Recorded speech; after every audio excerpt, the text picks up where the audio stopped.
this in video, but one of the main things that I've noticed about this story is that it feels like it touches on such important topics to the Black culture that I almost felt like it kind of should have had a Black lead. Right, like, Like, I think it would have been Mm. more impactful if it was like somebody like just a Black lead running around doing this. Like if it was a Yahya Abdul-Mateen or somebody, he's like, yo, I'm I got you. investigating. Why do you have a church pamphlet signed by Martin Luther King, bruh? Like why do you have Right. this? Like why Right. is this in your possession? And don't tell me he gave it to you. Yeah. Yeah, I get that. Yeah. Okay.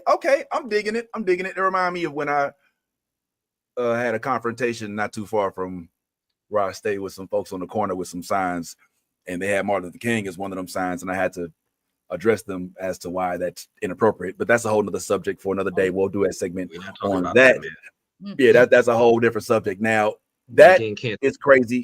Can we just real quick give Ant his flowers for being flued out, getting all the good dirt, getting, you know what I'm saying? Thank you so much, bro. We know it ain't easy getting fluid out. You know what I'm saying? He's still in the room right now. He ain't got no pants on. Hey, okay. Now, We ain't got the blow ready, bro. We ain't got the blow ready. Now let me stop. All right, cool. Now look, I can keep it 100 with y'all. Now, as we speak, we got somebody laying in wait who actually did get a chance to speak with somebody from the Alien Earth show. We are all extremely excited about the Alien Earth show. We want to chat a little bit about this as well. And I don't want to keep them waiting too long, but I do want to acknowledge the fact that we have not spoken about Peacemaker, the additional episode yet. We still have not talked about Gen V and everything that comes along with it. So we definitely want to do these things. So if you are waiting because it is in the title, we want to make sure you know that we ain't bullshitting. We going to talk about these things. So, you know what I'm saying? Don't be trying to, know what I'm saying, like pull a cap on this, bro. Like I did a comedy show with JJ, the Wild and Out Click, Moke Williams, a couple of folks. And the one dude had a real funny joke. He was his 52. He say, man, I like to ride with the young folks, man, but you know, I don't be knowing what they be talking about. I was like, hey, man, I'm pretty hit the club, no hat. He's like, man, there's no cap. He went down a whole rabbit hole. That shit is just hilarious. But real quick, before we go ahead and bring in Young Deuce to talk about his interview with Babu Cisse, I'm interested in you guys' opinion since Gen V did premiere. All right. I'm hoping that we had a chance to watch some of it. Did we get a chance to watch it? Can we get hands up, hands up, hands up? No, okay. And Anthony, are you fucking kidding me? Are you fucking kidding me? Anthony, listen, he hasn't watched it. Why you on mute? No. Who's you blaming? It's not my fault. I blame you. I blame you, Vince. Oh, you muted too? I blame Vince. No, I told Vince, like, we need to get on Gen V. I told him a month ago. Yo! I was ready. Come on, man. You cannot blame me for you not watching something, bro. Come on, man. Where's the accountability, bro? Know what I'm saying? Don't make me Lauren Hill you right now, bro. Don't do me no favors. I'm looking intentional. All right, well, fine. The dude with the whole season hasn't seen any of the episodes. Meanwhile, us little minions out here that are just, oh, please, Mr. Hoodoo, can you please, HBO Max, please, bro? Would you mind giving us a little more HBO Max, please? Did you check the folder? I ain't Did you check the folder? Yes. Did you check the folder? Yes. All right, I did. No, you didn't, because you wouldn't be saying this. Oh, damn. Because guess how long it was in the folder? Guess how long it was in the folder? Well, you put it in there the day you said not the day, maybe like a week after, but it's been in there. Listen. Yeah, I need to check the folder regularly because I don't always say, right? Stuff be in there. There's stuff in there right now that you want to see. Yeah. All right, I did check the folder. I did see that we got some episodes now. We need 4 now, okay? But yeah, we need 4. You know what? And I believe our guest. Oh yeah, no, we're at 4. You just saw the first 3, right? You know what I'm saying? You do 4 and 5. Okay. You got that good crack. Okay. Hey, let's sniff that crack. Stop. All right, you'll get it in the. Guest is like, what the hell are you talking about? All right, you'll get it in a little bit. It's inside joke. All right, so in the world of Gen V, and I think, you know what? Let me go off script real quick. Young Deuce, I can see you. You watch GNV? You into it? Yes. You caught up? All right, you know what, man? I was gonna do this a little different, but bump all that. You know what I mean, son? Just go ahead and bring in the homie right now. This dude right here, you probably heard him on Welcome to Watch Mojo. You right now are going to be tuned in to the top 50 Marvel comics of the world. Hello, I want you guys to. This dude has interviewed some of everybody, a leader in the blurred culture. We go hear what he had to say with Babu Cisse of the Alien Earth fame here in a little bit, but for right now, y'all gotta help me welcome a man who needs no introduction. Young Deuce, the man who's interviewed so many faces that we can't even fit them all in one GIF. So help me, everybody, get to the street for the first time, hopefully not the last, Mr. One and Only Young Deuce. Oh, man, that was a great intro. I know it was. That was. I ain't never been called a leader, so I humbly appreciate that. That was a great intro, man. Nah, you definitely a leader, man. Because look, let's keep it real. I'm gonna go ahead and pause this for a second. Look, between me and you, we both know that in the industry we in, which is like blurred stuff, right? You know, black nerd stuff. Let's just keep it real. When we first get into it, I feel like we get into it feeling like we're gonna be alone, like because of how we grew up. Like we had this almost like this secret in our closet, pause, about our humble nerd, isms, if you will. And then at some point in time in our adulthood, because ain't nobody on here going through puberty right now, except for Yaz. I think, it's still a couple more months. But look, the fact of the matter is, at some point you stuck your chest out. You was like, I don't give a damn. I like Spider-Man. I like Black Panther. I love Naruto. I'm a fan of Ichiro. Like Ichiro, that doesn't fit in that. That's you know what? But ultimately, you did decide to go out, and that's why I call you a leader, homeboy. And you didn't just go out. You brought your homeboys with you. You got the clique, know what I'm saying? Y'all blurred strong over there. You bringing everybody in. And I'm going to keep it real. After watching some of your videos, I can tell that you love this shit, bro. Right? Yeah, I do. Also, my whole journey, like I said, is into like blurred culture. Because like when we started the podcast, the Geek Set podcast, we really just wanted to show that like black people enjoy this, right? But as we continue to kind of go down our path, and we was going like to conventions and just having a conversation with as many people as we can, what we realized early on was that, like you said, that there's a lot of people that look like us and sound like us, and we're not the typical nerd. But I'm a huge fan of this culture and everything about it. So I'm also a hip hop head. And I was like, what we don't have in this culture is that we don't have like the reporters of the culture that uplifts and, amplifies the people that's within it. Because I was watching like all the stuff from like the King Vaders, the RDC Worlds, watching all these creators as, and I'm like, they should get interviewed, or, even like our voice actors. I'm like, they should be having like the big time interviews. And I said, if I can offer that in the space, then that's kind of what I wanted to do. So that's kind of like led me into the whole interview aspect, because I wanted to be that person that kind of helped uplift this culture. So everything that we do is always blurred first, because it's like the culture should have the biggest voice in everything that we're doing. And we're just here to be the sway of blurred universe, or I want to be respected like Angie Martinez in this, in this reporting. So that's kind of like what led me into like where I'm at right now with this culture, and I'm loving every minute of it, because I'm getting to ask the questions that me and my homies be asking. Like we'll have these behind the scene conversations. I'm like, how come ain't nobody asked Deborah Wilson this, or nobody asked who are that? So when I get a chance to interview them, I'm like, yeah, now I get to ask you that question. And it's I love that moment in my interviews where they be like, where you hear that from? Or, I ain't never been asked that. Like, I love those moments all the time. So yeah, to answer your question in that long form that I just did, yes, I love this. I do love it. Nah, but so when did you finally come to that? Was there okay, just to kind of give you a little bit of background and for everybody on here, like I didn't have that. I always, and I think we all on here have like a similar type of story to an extent. I had comic books from like the youngest. I had an extreme obsession with Spider-Man since childhood. However, like when you get to high school, you get to college, even though in high school and college, I still kind of stuck it out a little bit. It wasn't like, it was kind of like hey. You know what I'm saying? Right. You know, I felt like a flash.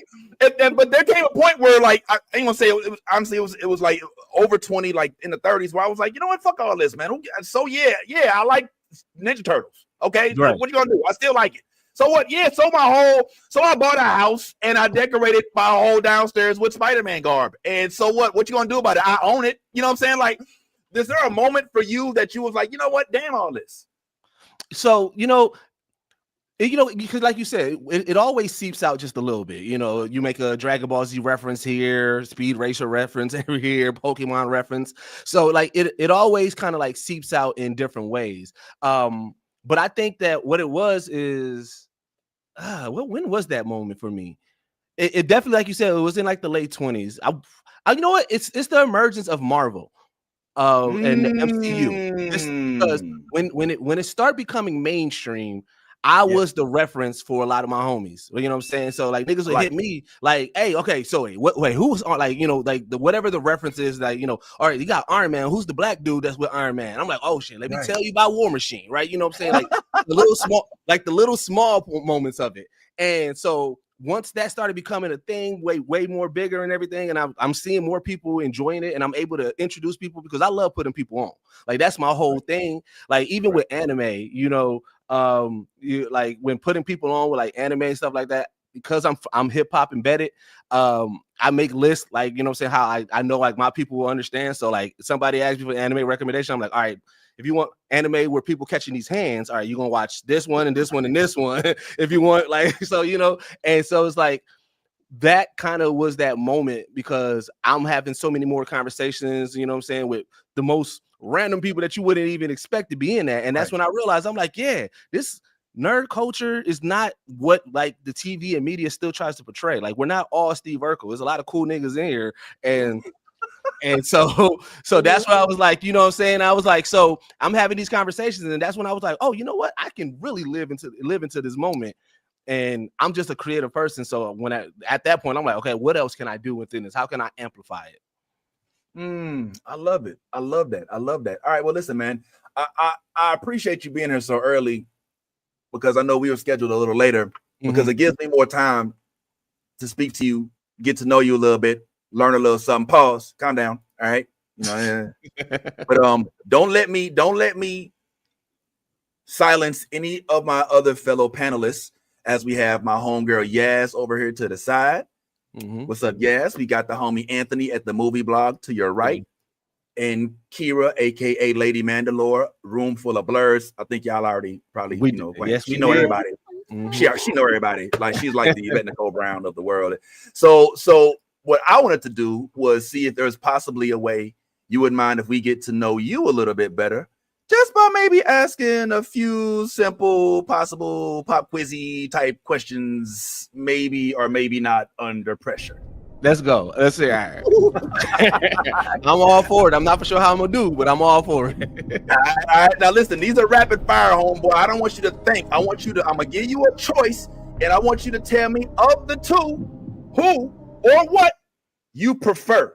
Okay. Quick. I don't want you to, like, if you think you study long, you studying wrong, homeboy. All right. And this is how we're gonna get to know who you is. So without further ado, let's go ahead and crank this off. So, my man, are you which one are you? Spider-Man or Superman? Spider-Man. Spider-Man. All right, cool. We got Street Fighter or Mortal Kombat? Street Fighter. Mortal Kombat. Oh, okay, Street Fighter. I hope y'all keeping track of this. Naruto or Sasuke? Sasuke. Sasuke? Okay, all right. Cream of wheat or grits? Grits. Grits. Oh man, I don't know. He's losing steam. Key or Peel? Oh, Peel. Okay. Bill Cosby or R. Kelly? All right, you know what? I'm playing. You ain't gotta. No, sir. All right, no, sir. All right, we're gonna take that one off. All right, I don't know how that one got in there. My bad. We're gonna go back on that. Cocaine or all right, I'm just playing. I'm going nowhere with this. All right, sorry. You know what? I didn't expect him till later. So I didn't have a chance to curate everything appropriately. So I'm sorry. It was just come back. It was. I'm sorry. I'm sorry. Your people at Amazon ain't gonna see it. They ain't gonna see it. Ant, you all right? You good, bro? Trust me. It was a mistake. It was a mistake. They ain't gonna get Ant no more screeners messing with you, bro. Be like, what do you think? You think people in movies do drugs? This ain't no old school Hollywood buffet. I don't know if y'all watched The Studio. And that won some awards too. That's like that's the whole other thing. But yeah, man. All right, well, we got a couple of them. I got like 10 more, but I ain't gonna sit here and do all of this with you. But I couldn't help but notice that he said, did he say grits? He said grits. He said grits. What you mean? Yeah. So here's the thing. Hold on. The only reason, and this is the only reason why I picked grits over cream of wheat. The only person in my life that can cook good cream of wheat was my grandfather, right? Okay. And so he passed away. I haven't had good cream of wheat ever since then. And grits, we can get them everywhere else. So if my grandfather was still alive, I would have said cream of wheat. Okay. So he's a Waffle House guy, less of a Cracker Barrel guy. So bro, Cracker Barrel's overrated, bro. Overrated. I'm sorry, and I'm from the Midwest. All we have is Cracker Barrel up here. But Waffle House is definitely elite over Cracker Barrel. Waffle House, where's that? Okay, where are you from, bro? Milwaukee, Wisconsin. Oh, you from the Walk? Okay, the Walk. We don't call it the Walk, bro. It's the Mill. Please call it. I made that shit up. I thought it sounded cool. I was like, oh, the Walk. You know, the Walk. Y'all baseball team is killing it right now. In fact, we're playing y'all. I mean, I don't know shit about baseball though, so but I know we do it good. Everybody keeps telling me. Y'all actually in the playoffs, so that's a whole other thing. Yeah, and he said that's how we knew he's from either the South or from the Midwest because he said grits. I'm from the Midwest as well. I'm from St. Louis, so we do cream of wheat. And then I moved down south and we did grits because my mama from Georgia. And y'all that's also got Vest. Y'all got the best. Yeah, we got Vest. And then listen, I ain't gonna say it because I don't want to get canceled, but y'all Chinese food.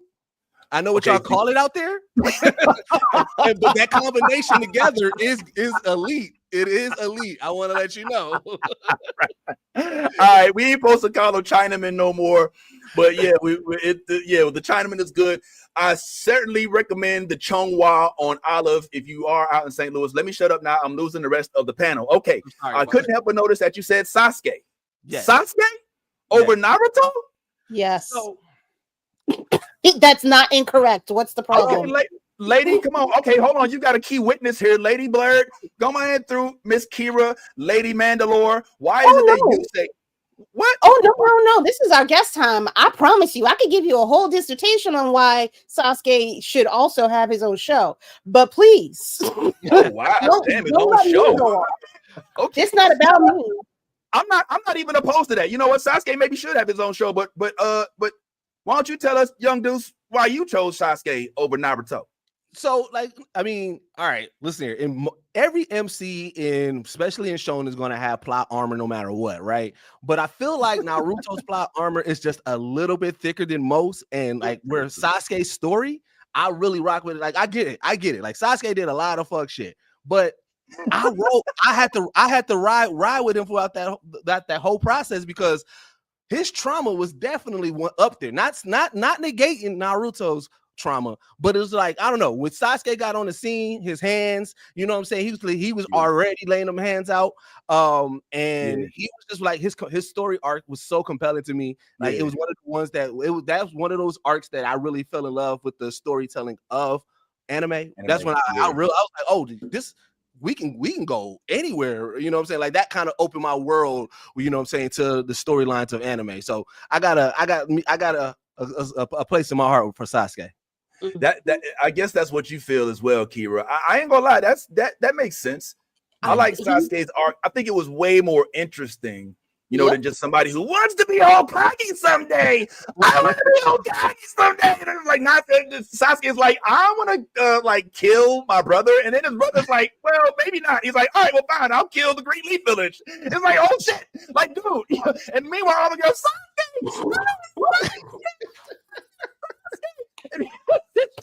It's like Sasuke is like legit like the Bill Bellamy of the Hidden Leaf Village. You know, he's showing him how to be a player, and I do think that you're right, man. If there was a live action movie about Naruto, the Sasuke plot line would probably be the most interesting. All right, we've wasted enough time here. We've learned we didn't get this answer, but we're gonna leave that alone. We're gonna go ahead and go on to He's just learning. He's like, what did I sign up for? He's like, I don't think I did any research.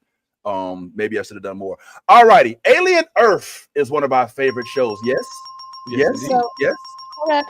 Mm-hmm. And as of right now, I believe the general public, Gen Pop, as we like to call him, is on episode 7. I know. And it's like, what is episode 7? All right.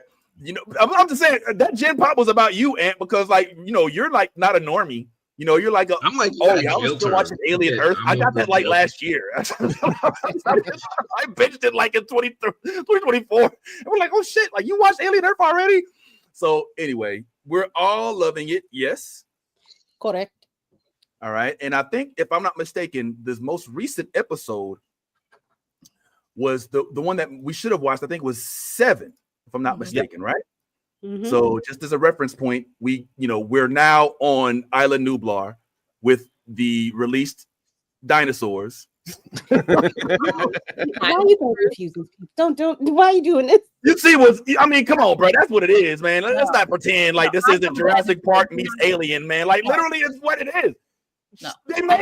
She made friends with Blue. What's different about this xenomorph than freaking the Velociraptor from Jurassic World? She's talking to him like it's her parent. Like Nate, there's a lot of things different. Please don't mess this up for me. I'm enjoying myself. Thing that goes down your throat and chokes you. I'm just saying that no, it's way different, dude. There's different levels of different. No. I'm gonna be quiet. All right. Well, listen, what we do know is that in this episode, we got a lot of Babu Sise, who, frankly, let's just keep it real, is one of our favorite characters on the show. All right.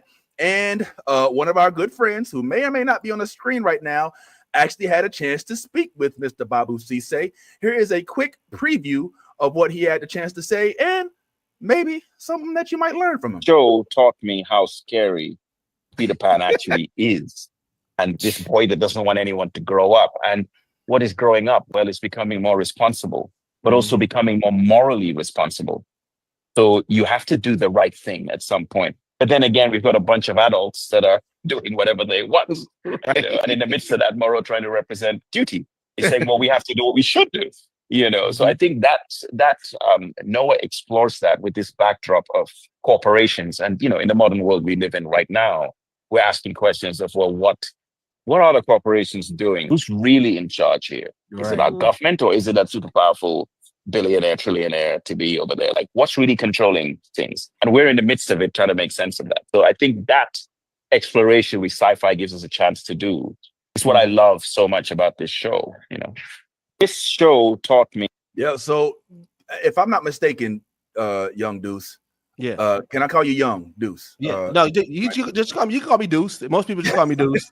All right, Deuce. Because I feel like most people who have Young in front of their name go by Young, and then there's confusion. You could be talking about Young Jeezy. You could be talking about there's so many Youngs. Just call me Deuce. His mama called him Rudy, so I'm gonna call him Rudy. You can call me Rudy. Yeah, you definitely can call me Rudy too. No, just playing. We gonna call him Young Deuce Strong. Hallelujah. Now let me ask you. So Deuce, when you're talking to Babu Sise, I watched the interview. I could tell you were geeked up about it. What did you take away from the interview that you didn't know before you were able to interview Babu Sise?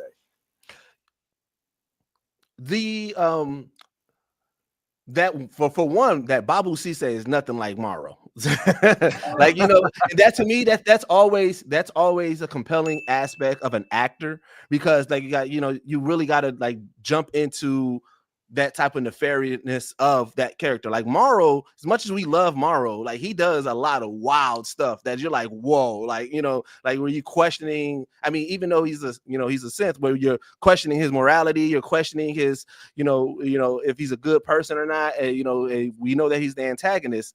So, learning what goes into getting into that type of character, that was really dope to kind of get from him. And then also learning about how the themes of duty is as important tomorrow, because when I was watching the show, and my analyzation of the character is that it was like, you know, Morrow, he's doing some questionable things, but for the most part, he has a mission to the company. And, you know, if you're an alien fanatic like I am, you know that, you know, the synths, the cyborgs, you know, whatever you want to call them, they are always company first. So what we're seeing is an extreme version of that, because we've never really seen somebody go on the offense like Morrow, like how he is. And when the xenomorphs and all the creatures got taken away from him, like he really got on something like John Wick type shit. Like, hey, I'm getting my monsters back. And that was really dope. Yeah. Okay. Yeah, man. All right. Well, we was watching. Well, I don't know. Oh yeah, there you are. Yes. We was watching this most recent episode, and I couldn't help but notice that a lot of the stuff that you brought up in the interview was applicable. Like the fact that this is a world where they basically are trying to capitalize on the youth of the children, right? Like you noticed and you pointed out in your interview how he stopped using words that would be more applicable to an adult mind and started using words like hero and like villain and things like that. And we see a lot of that unfolding right here in this episode as well. A couple other things that Babu was able to talk about is he went down the list of his favorite alien movies. Now, ladies, y'all into aliens like that? Y'all watched all the movies? Yeah. Could you give a top 5 list if it came down to it? Do you know enough about Alien to give a top 5 list? No? 3 maybe. Yeah. A 3, top 3. Could you maybe give a list of what you think, or give an idea of what your top movies are? And then I'd like to see how that compares to Babu Cisse's list of movies that he did bring up. You got it, Yaz, or you want me to go? Go ahead, you can go first. Aliens, which is part 2. Yep. Then the first Alien movie. Romulus. And I thought I could do 4. It's 3. No, those are my top 3. I can't get 4 and 5. I don't need no. they can't break through. I've got standards. Yeah, how you feel about her list? I mean, her list is pretty valid. I'd have a couple different than your list, Kira. Mine would be Alien, the first one, just because I don't know, just Sigourney Weaver, dog. Like, I just can't with her. Like, she is just. I'm not gonna lie. I've never wanted to not go into space, but Sigourney, she made me kind of want to if I was going to be a boss ass bitch like her, and I made it to the end. So you know what I mean? Like that's all I'm gonna say about that. But all right, so that's my first one. The second one I would probably say is Prometheus. That movie, I'm not gonna lie, has rubbed me so wrong in so many ways for so long, just because of how freaky it is. And then Romulus would be right after, because oh my god, we got a Prometheus baby. What the fuck? Yeah, bro. That would really be my top 3. And I mean, obviously now that this show is out, it is my top favorite now of all of any alien saga. This has got to be my favorite, even though it's fucking creepy and I have to watch it with my fingers in a blanket. I still think this one is absolutely the best. But that's my list. It would be Alien Earth, regular first Alien with Sigourney Weaver. Then it would be Prometheus, and then Romulus, because we got to see the fucking baby. That was disgusting. Oh my god. All right, well, Yaz, for the chat, I know we ain't spoke to y'all too much, but yo, Yaz, we may or may not have a Yaz breakdown on the way, so don't go nowhere. I know y'all say it's your favorite part of the show. But yo, let me just say this real quick. Like in this episode, it's I ain't gonna lie. You know what? Let me hold off on my critique as of yet, because I felt a certain way about it, and then we got to this episode, and I was like, all right, but we'll chat about that in a second. Now, when you did ask Babu Cisse these things, you also had your own list, Young Deuce. You seem to really be into the OG Alien. Maybe, dare I say, as excited as I saw you, more than all other Alien projects. Yes. Yeah, absolutely. Because you got to remember, At the time that the OG Alien came out, like all space that we got and all the like space epics in general that we got was all like fantastical and everything like that, right? And this wasn't like you know, and so you started to get like a different version of space. You started to see the horror of space, right? Which is that's why when Yaz said it made her want to go to space, I'm like, that made you want to go to space? That terrified me of space. I want to let you know that.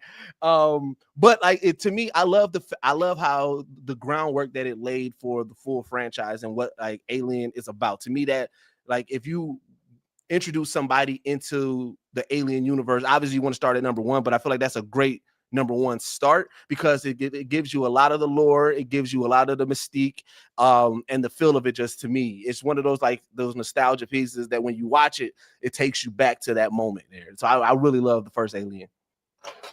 Okay, the first Alien does go pretty hard. What's up? Yes. I was like, can I clarify something real quick to Young Deuces really quickly? Okay, you don't know me, so I'm just going to tell you something really quickly. Space is one of those things that I will never fucking do it. Never. It's death. Everything about space is death. I'm sorry, but leave that shit alone. Okay, we have a whole Earth when it dies. That's when we should worry about that shit. But leave space alone. And these movies are indefinitely why I'm like, yo, don't go to space. Like shit is dangerous. Don't bring shit back. You know what I'm saying? Like no. No. Okay, we just watched Foundation, Yaz. You weren't saying all this shit during Foundation. Like that was in space too. You know what I'm saying? Like, Foundation, that's different. Okay, that's no. They're traveling. They're not like living in it and experimenting on different creatures. They get from different planets and shit like that. No, they're not doing that. They're like, hey, we're civilization. We got other civilizations, you know, we have to work and like, you know, and do shit in order with. And then there's Empire, who's like the king. No, that shit's different, Vince. What the fuck? No, you're about to get me in tangent. No. I'm just saying, don't do this. I would never, ever, ever go to fucking Earth. If you gave me like all the money in the world, I would stay right here. I would not go to space. Like I'm just letting you know. So that's why I say that if the only reason I would go to space is to be Sigourney Weaver, that's it. I'd be like, you're hunting. Yes, you're missing out on so much, yo. You know, if you don't go to space, you're never gonna see space travel. You're never gonna see lightsabers. You're not gonna see any Ewoks. You're not gonna see any. You're not gonna see any Wookiees. There's no Sith on the planet Earth. Okay, there's not gonna be any Klingons. You're not gonna see any raccoons that talk and fight with guns. No trees that can save you on the way out of their ships. You're not gonna see any of these things. Now, mind you, you might miss a Galactus or two. But still, you ain't gonna see none of this stuff if you stay your ass right here on Earth. That's all I'm saying. Look, you remember that movie, Every Which Way But Up, or whatever it was, or This Is the End, or Don't Look Up? It's like that's you. Like, don't look up. She gonna have the, you know in those movies they always have that one person who's like against everybody, and then they have like the diner or the bar that everybody goes to. It's the old school way, nothing's upgraded or anything like that. She gonna have that. We gonna always come back like hey, the gas place. We having deer for dinner. I'll be back. but I'm saying though, like Akira, I'll let you go right after this. I mean this like in that's when you're like, I'm happy to be. That's when you. Is oh my bad. I'm sorry. Y'all can read that. Y'all ain't supposed to be able to. I'm like, I'm having a stroke. Like, yeah, stop talking. Yes, this is a professional show. We would never, come on now. Sure, I lost my train of thought. You can go. I'm done. Okay. All right. Cool. Well, I had one last thing because I'm so happy that our boy is here. That right. What's the point of view, right? Right. So. And you can tell, obviously, I'm doing like a lot of things at once, so you might hear a noise or two every now and then. By the way, if anybody else wants to do a comment and check and chat check, that'd be dope because I haven't looked at comment and I don't want to leave them neglected. We piling up as fuck over there. My bad. Yeah, I'm sorry. I looked over there, but go ahead. Yes, you about to say something real quick? I remember what I was gonna say. So but to your point about like not going to space and I won't experience all these crazy things, blah blah blah blah blah. I'm sorry, but George Jetson was supposed to be born. It's oh my God. I don't have a rosy dog cleaning my house, so I'm sorry. I will stay my ass here, and y'all can bring the technology to me because I'm just saying like I don't need to go anywhere for it. I'm waiting. Still don't have Did a you Rosie really? doll. Did you really just try to use George Jetson as a reason to not go to the to space? You know, he lived on Earth, right? Like George, they weren't in space. And they bring the technology to me. Okay, after, you know what I'm saying? I get my Rosie dog. She cleans my house and does all the things that she's supposed to do. And I got, then we'll talk about space travel. But until they mastered that shit, I'm staying right here, bro. I'll go down with the ship. I feel bad for you. Yes, like you're borderline flat earther, like right now. Like I feel bad for you. Flat earther? Time out. No. Like why would you like you won't go to space because you might meet a xenomorph? No. Listen, you go to space, pick up a rock, and that thing will freaking eat you in some kind of way or do something. And I'll stay right here and I will warn you. And I'll be like, I told him not to touch it. I told him to leave this shit in space. But wait, let me help. Everything's going to come here according to all works of fiction. At some point, they're all coming to Earth. We ain't got to go nowhere.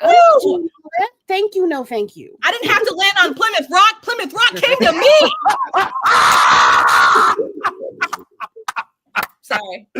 And on that Plymouth Rock, Prometheus X, we got, that's where Venom comes from, the moon, but that's a whole other subject. All right, cool. Well, man, I want to encourage you guys to watch more. There's more from this interview. I'd like to show some more of it. I kept trying to find the part where he was talking about one of my favorite scenes in the show, which is where Babu Cisse's character, played, who's actually Morrow, was in an elevator with Kirsch.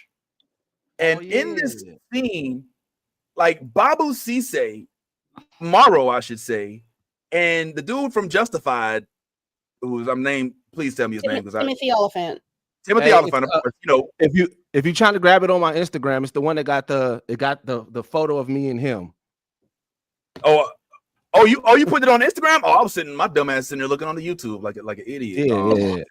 It could be like forever too, and so that would have definitely made. Okay, you know what? Hey, everybody, talk amongst yourselves.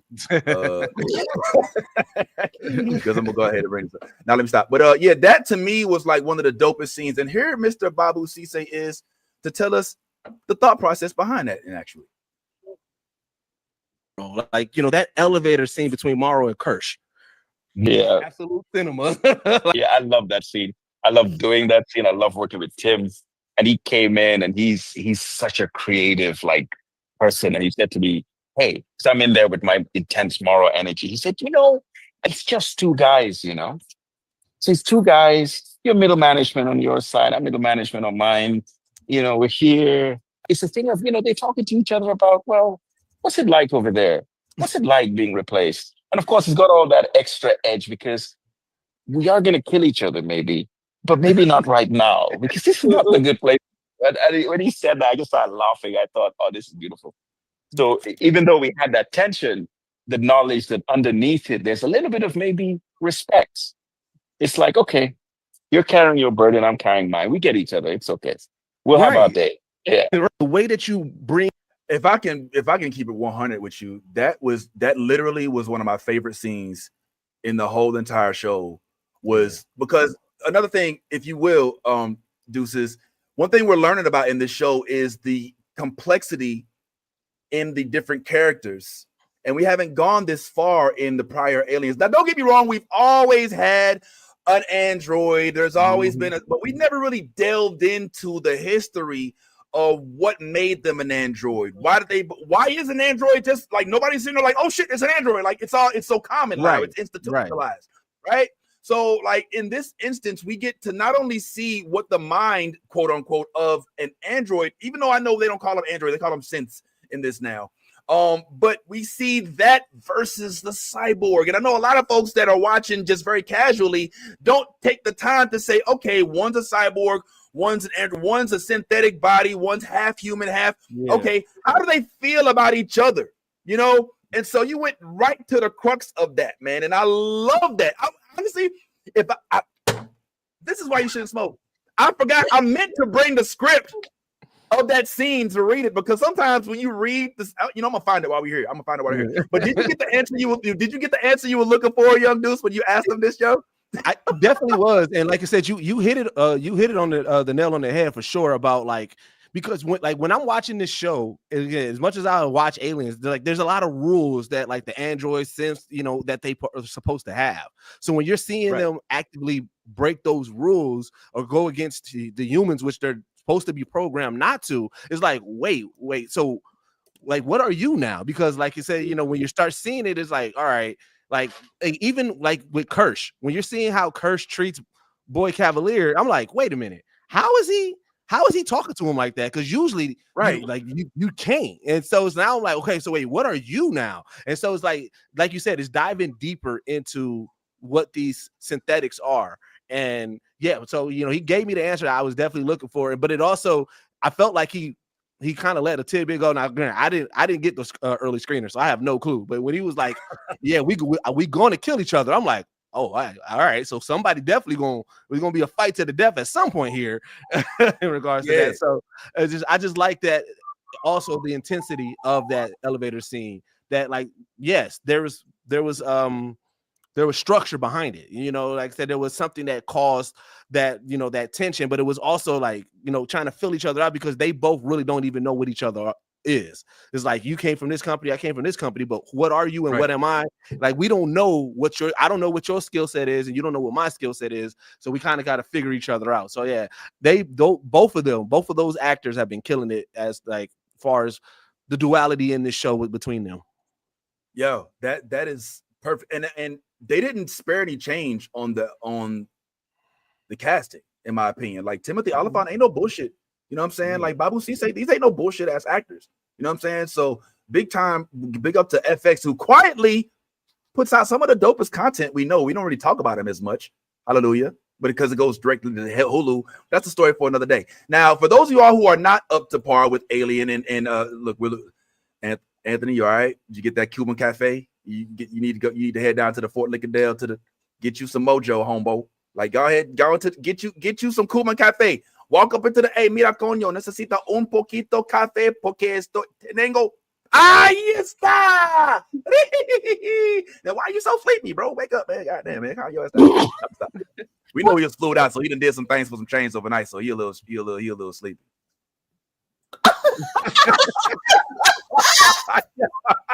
Yo, so let's go ahead and keep this. Yes, I would like you to hit us with because I know we got Alien Earth fans. Shout out to Mike in the comments. Shout out to Harmony, Lisa. These are our favorites, man. Y'all always in the comments, man. But I know everybody didn't get a chance to watch the episode, so we like to hit y'all with a breakdown right after these messages.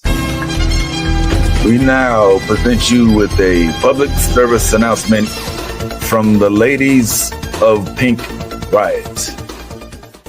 As the variant vixen from Pink Riot Comic Show, it is my utmost duty to promote literacy, so I want to encourage you all to bust that omnibussy wide open and snip that crack. This has been a public service announcement brought to you by Pink Riot. All right, everybody, don't forget Pink Riot every Thursday evening at 5 p.m. Eastern, 8 p.m. West. Hold on, wait. 8 p.m. Eastern. That's what I said. Ain't that what I said? I didn't say 8 p.m. Eastern, 5 p.m. Pacific time. My sincere apologies. But as we said, guys, we are deeply engulfed in the alien Earth. And here to help us understand it is none only than the one and only homie Yaz. Yaz, I'm wondering if you could break it down.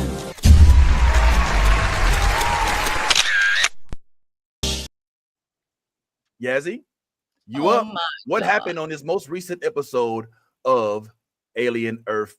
Spare no bad words, please.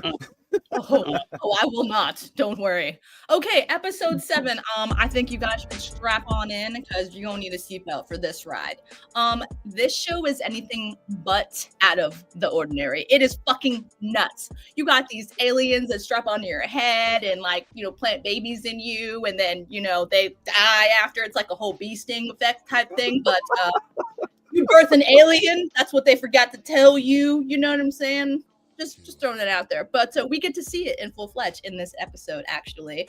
So let's jump on in. Episode 7, we start off in the lab. And if you remember from episode 6, shit went fucking nuts in the lab. And why did it happen? Young and naive little Toothless. He was supposed to feed the pets. Toothless. What was his name? Toodles. Toodles. Why did they give them stupid ass names? Let's just start there. Okay. Toodles. Shit. Okay. I know they're kids, but like, goddamn, we need to work on these names. Okay. Like, okay. Anyway, so Toodles was in the lab. He was like trying to feed the animals, but guess who was watching him? The alien eye. And he was waiting for the ultimate moment to slam on the glass. And guess what? Toodles got locked in a cage and he died. And well, the husband, what was his name? What was the doctor's name? Adam? I think Adam. You guys remember the doctor? Daddy Adam. doctor? It's Adam. It's Adam. I mean, I don't know, but he they're looked calling a his lot wife younger mother, than Hogan. so I'm just, you know what I'm saying? That's Daddy Adam. Well, Daddy Adam, he ends up, getting one of the Face huggers. Yeah, that's what they're called. Yeah. The face huggers on his face, and Smiley done took him into the vents, and he's hiding him. Well, guess what? We get a knock on our door. A couple more knocks on our door, and guess who it is? Guess who it is? It's your best friend. Oh my God! Hey, I want to play. Is that under your bed? There's a human. What the fuck is that on his face? What did you do? You know all these emotions. You find out your friend has done some dumb shit. Well, oh man, was it Curly? What is that kid's name? Mhm. I gotta look at these names of these kids. Oh my God, this Smee? is so bad. Smee? Okay, yeah, Smee, the black kid, right? Little black kid, yeah. He finds that, oh man, Smiley done trapped Adam, and now he's like, I need your help. And he's like, and he's like, help me. You need to help me. Okay, like you're my friend. You need to help. He's like, you need to report this. He's like, no. He's going to kill my whole family, and I can't let them die. He's gonna kill yours too. Help me take him to the beach. Okay. I'll help you. That's it. This was the most easiest coercing I've ever seen in my life. But then again, Coercing. I mean, he technically did. He was like, no. And then he was like, okay. Help you. Even though he's Daddy Doctor and I know him and that's Adam and we shouldn't be doing this. Let's just you carry the legs, I'll carry the head. Don't worry, I got you. Let's go. Let's run through the ship. Well, as we're running through the ship trying to escape, guess who the fuck shows up? Kirsch. And we drop the body and he's not looking down. Hey Kirsch, what's up? What's up? What's going on, Kirsch? We're just going somewhere. He's like, what the fuck are you guys doing? That's not the way you teach. These two are like, you know? He's like, yeah, I knew this whole time. Pick his ass up and let's go. You don't got a lot of time. Both the kids are like, we're supposed to be in trouble right now, but just pick up the body and just listen, just go. So what they do what any good synth does. They pick up the body and they just go, okay, to the beach. While we're at the beach, there's some people, some guards, guarding, doing their job, running around. And what happens?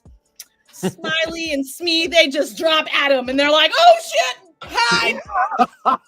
Bushes. While they're hiding in the bushes, waiting for the bad guys and the guards to go by because they don't want to get caught. They don't want to be bad since. No. While they're hiding in the bushes and they're like, okay, I think we're good. All right, let's go get Adam. Didn't we drop him right here? We left his body right here, right? Oh shit! Adam! Like this motherfucker can answer you with the face hugger on his face, and I'm sorry. These children, they lucky their sense because oh my gosh, I just cannot. Well, guess what? The damn face hugger falls out of the tree, and Smee's like, oh my god! I'm just saying, these things are like indestructible, and he's over here screaming like a little girl. I just cannot. And then what does Smiley do? He starts stomping it out. He's like, oh hell no! He's like, get it! No! Poor face hugger had no chance. You even hear the No chance. I'm just saying. So then, well, what do we do? What, where's Adam? Where, oh shit. Adam's like, hey guys, what's up? What's up? And they're like, hey Adam, we're evacuating. There's some shit. There was a fire, and we need to take you to your wife. Yes, we do. Adam's like, but why are we out here on the beach? Like, how did I get here? Oh, we carried you. That's how you got here. Adam's like, why did you carry me? Like, I couldn't walk? They're like, you don't remember nothing? No. Okay, yeah, we're gonna go to your wife because they're evacuating on the other side of the beach, and we're gonna take you to your wife where they're evacuating because there was a fire. Let's get over there. Come on. Adam's like, hey, what? Okay, I'll walk. As we're walking, Adam's like flashing back, and he's like remembering, oh shit, one of those things in the lab fucking came out and fucking attached themselves to my face. And he's like, hold on, I got time the fuck up. Wait a minute. So what happened? Why are we here? And the kids are like, do we just knock him out? What do we do? Do we hurt him? We have to take him to the guy. Listen, your wife is over there. Let's just take you to your wife. Okay, everyone's evacuated. You know, you were passed out. So we thought we'd be nice and carry you. Just like, let us help you. Like, we want to let us help you, man. Adam's like, nah, some shit's weird. And then all of a sudden, and then some blood comes out of Adam's mouth. And then guess what? Adam bursts a xenomorph out of his fucking body. Just it was absolutely beautiful. I am not gonna lie. The boys are like, you hear a scream. The fucking xenomorph runs into the fucking woods, and they're like, what do we do? Oh my god!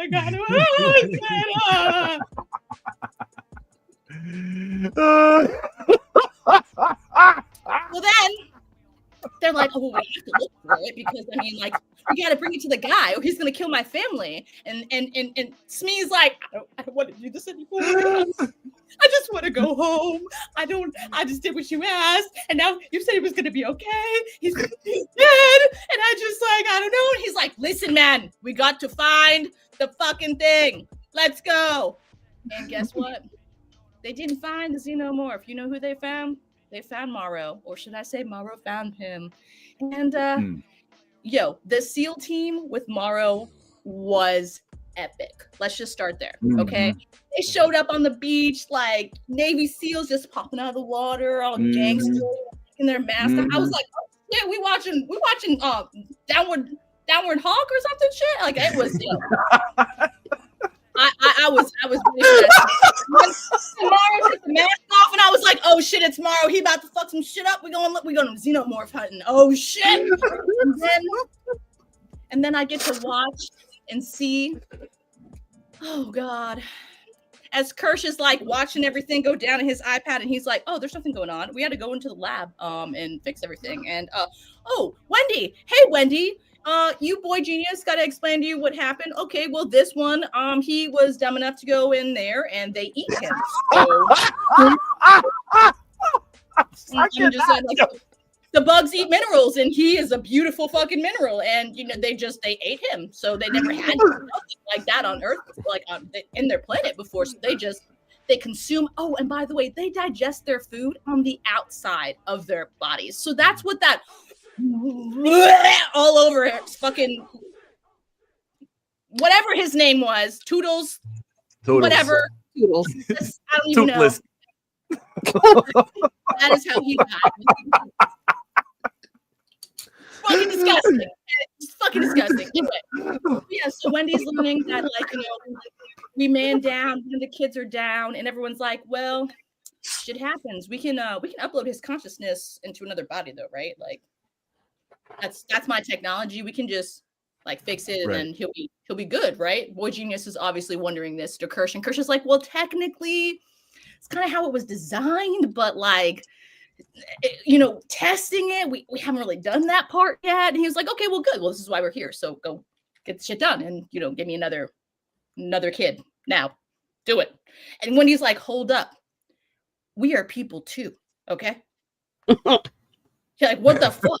You just died and you're just like, I need to go tell everyone. No.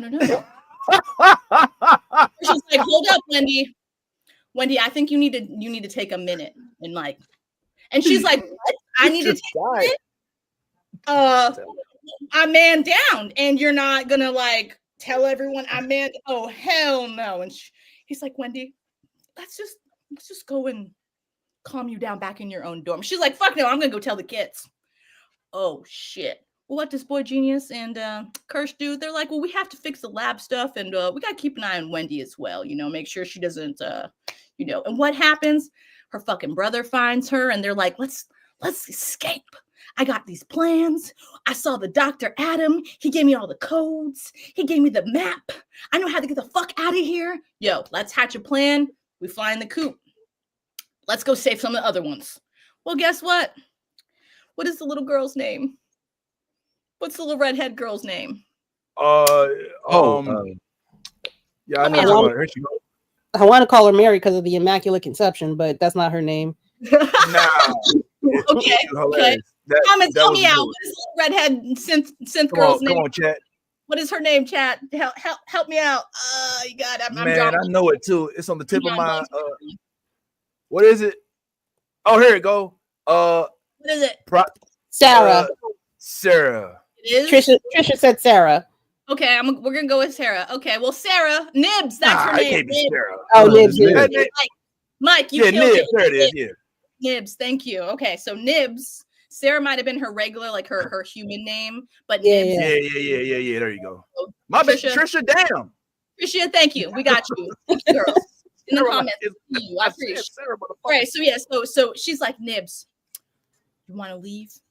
I can get you out of here. Nibs like, well, Strawberry likes to see outside. Well,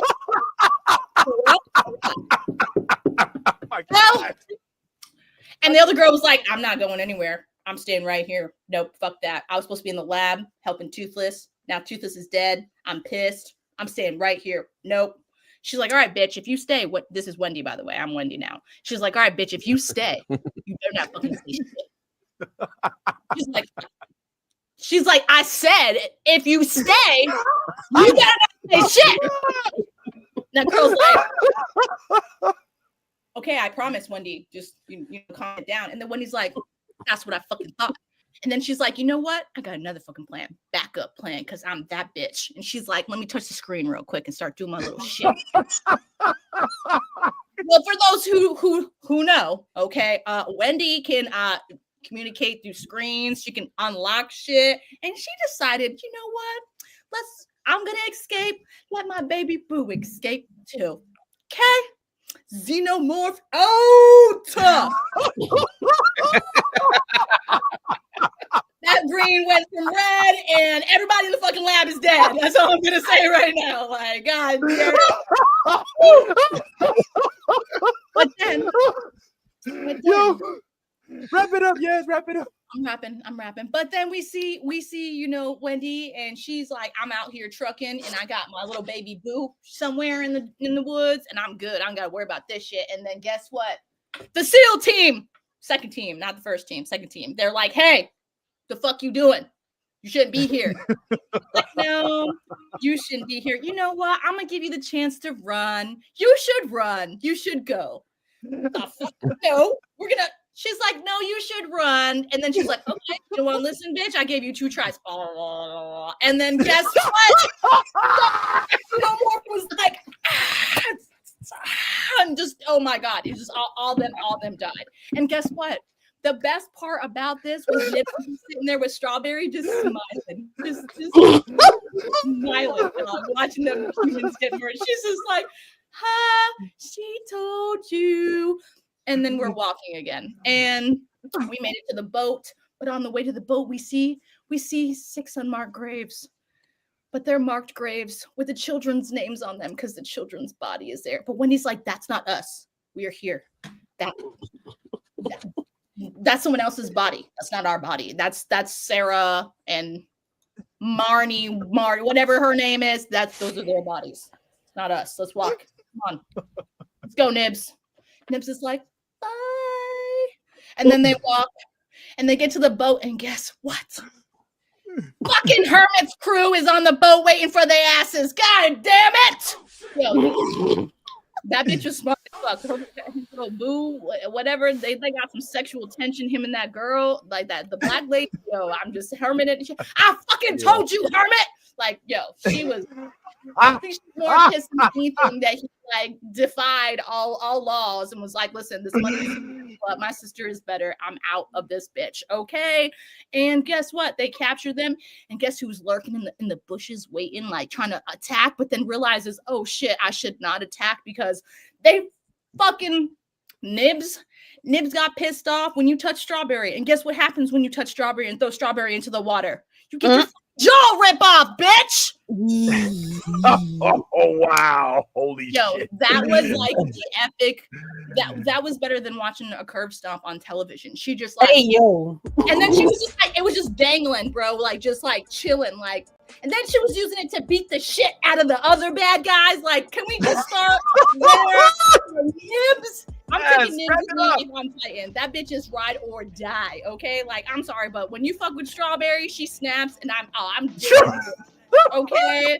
Yo, I was down for Nibs on that ending. I'm just saying, but unfortunately, Nibs got shot with some. She got shot a couple of times with a gun, and then she got shot with electricity, and she went down like twitching. Just she was down for the count, but she went out like a champ. That's all I'm gonna say. And Wendy was like, "What did you do?" Yo, it's a wrap. Yeah. Yo, real quick, man. Yes, we cannot thank you enough. We always love it when you break it down.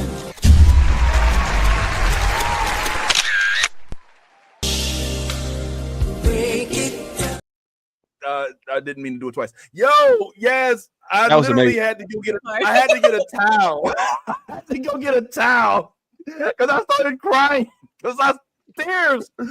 You called him toothless. Yo. There's so much. The breakdown was so epic. Yo, face like he was.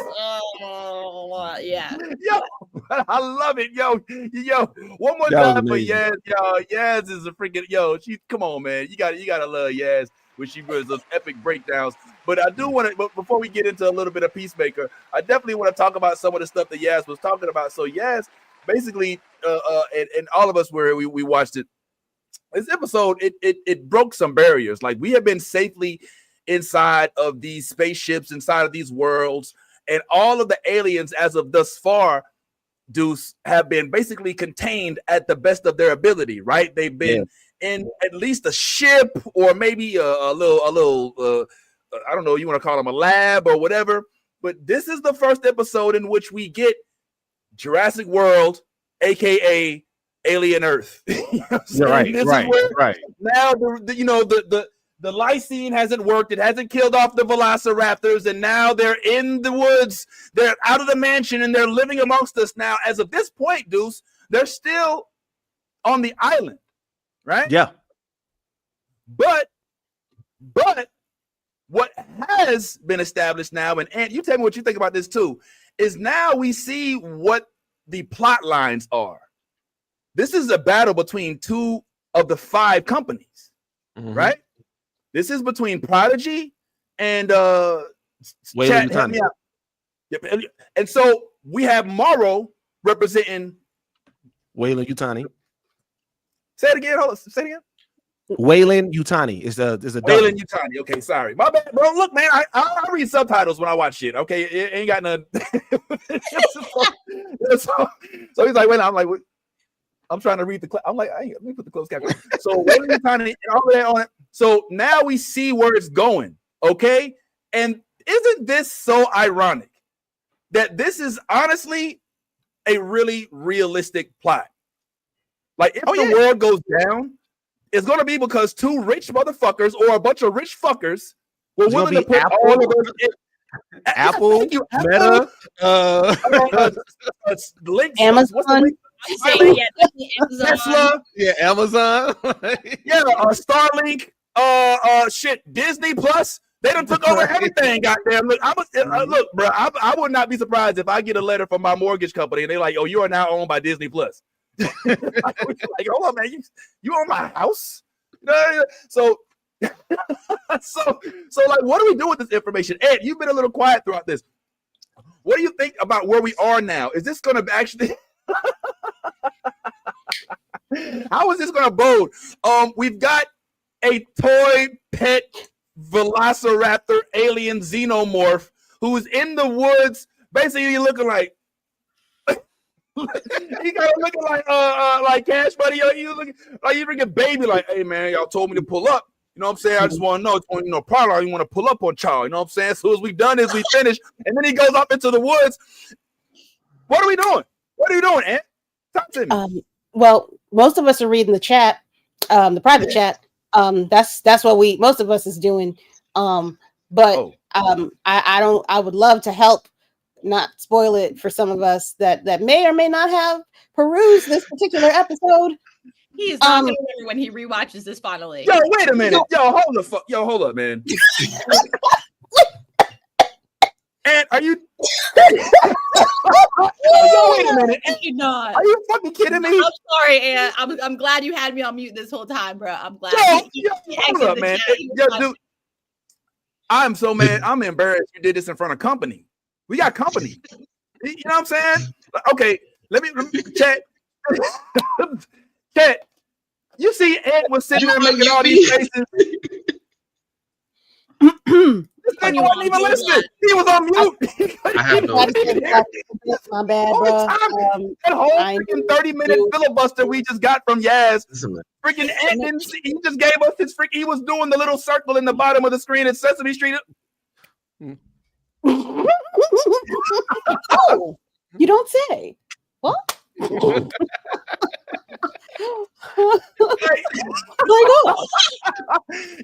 this ain't the first time either, Ed. Ed, we ain't gonna put you on blast. We ain't gonna put you on. Yeah, we ain't gonna put you on. Oh, is that what we doing now? We talk.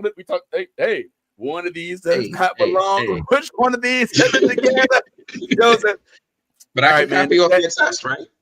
Yeah, well, yeah, you can look over my shoulder, homeboy, but we gonna fail the same. We both going to the same community college. Nah, but my question for you was like, how do you feel about where we are now? Don't jump ahead of us. All right. I think we're on. I think this is 6, 7. The end of this episode. Spoiler alert, real quick for those. The end of this episode, it ended with a free Velociraptor. All right. So where are you with this plot? With this plot line? Oh, now you're on mute. You know what? You know what? It is on vacation for real. He is really down there in Florida. His whole system is decided to just chirp out. He is messing up on Donald Trump's internet. And I found out about you. You going down next, Jimmy? Okay. Nah, let me stop. You gonna speak, man, or should we move on? Oh, sorry. Nah, don't say it. You gotta talk, man. Because what we say about Peacemaker? I was gonna say, let me save you, man. Okay. All right. I picking up what you're putting down, Ant. Okay. All right. Well, then fine. Since Ant is on mute for the Alien Earth conversation, Kira, then why don't you tell us? Do you like where we going? I'm gonna keep it real. Before you answer, I'm gonna tell you my opinion. I'm not sure. And let me make sure I say this too. Whenever I critique a show, a movie, I'm not critiquing the actor. I'm not talking about how I feel about you, Babu Cisse, or anybody that I love on the show who does phenomenal work. What I speak about is the plot lines, which typically is accountability for the writer's staff. And I'm a little bit like, woo, okay, that's where we're going. Pet alien at your disposal, where you can basically make them do whatever you want. He's kind of like, okay, what? Am I going off? I don't, what? I don't want no parts of what you're saying right now. I am heavily. So I'm not making it. So I'm alone in this. So I disagree. So you disagree? Okay. You disagree. Okay, then Pate, tell me, what is it that you think? I am so sorry. You are talking like a baboon that is upside down. Well, I don't. But you please tell me. You are making not a lick of sense. Please, thank you, please, thank you, please. What is it? So, please tell us how you did, please. Okay, so everybody's stupid. We just gonna put that out there. Yes, everybody on this show, somebody's mama was also their sister. Just a titch, just a little bit. Oh my god! Oh my god! Some got messed up in the download with the what, not synthetics, the hybrids? Oh god, the hybrids. Something got messed up with the hybrids on the download. There was some kind of corrupt file that nobody accounted for. Why are these kids this goddamn dumb for this fucking long? How is Wendy the only one that's smarter than everybody, including Boy Genius? Cut it out. Like, I get being intrigued and curious and wanting to find somebody that's smarter than you, but boo, could you be the smartest person in the room? Could you try? Could you do that for one moment? You ain't got to dumb it down in order to make shit happen and make your life more exciting, which is a thing that white people do. But I'm just saying, you could also just, try to protect yourself and not let the world know you can. But this show is still going in the direction that it wants to, because I still need to figure out how Prodigy is obliterated. And the way that this show is going, that is a logical conclusion to this entire scenario. Because they are not mentioned in any capacity in the movies going forward. Valid point. Well, I mean, we know why, because you got Boy Genius, okay, this kid who is like, dumb, super smart, but he can't wear shoes to a business meeting. Now nasty.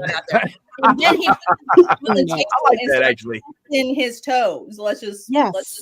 And then, I'm sorry, but you have hybrids. You took children's minds and put them into synthetic bodies, okay? But you can't afford a camera system for your motherfucking island? Or like, or like one of those, like, when the aliens, how they have like little sensor things, like when the damn dinosaurs, like from Jurassic Park. Like, I'm sorry, but that technology in Jurassic Park is old as fuck, and they have gates and shit. Wait! They have the fucking hybrids.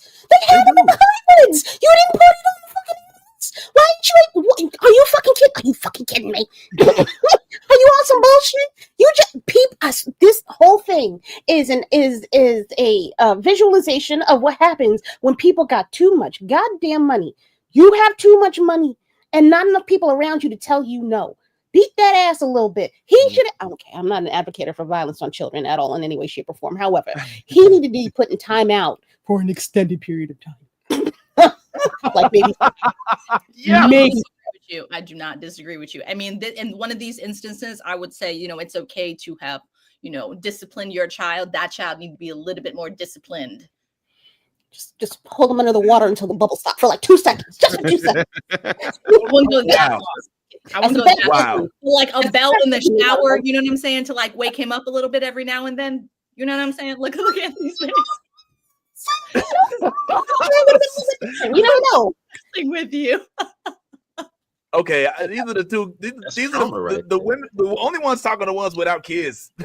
I'm like, I'm like, man, I ain't just doing that shit, man. You gonna get me locked up, man. I feel like I've made a correct choice in my life. I'm happy.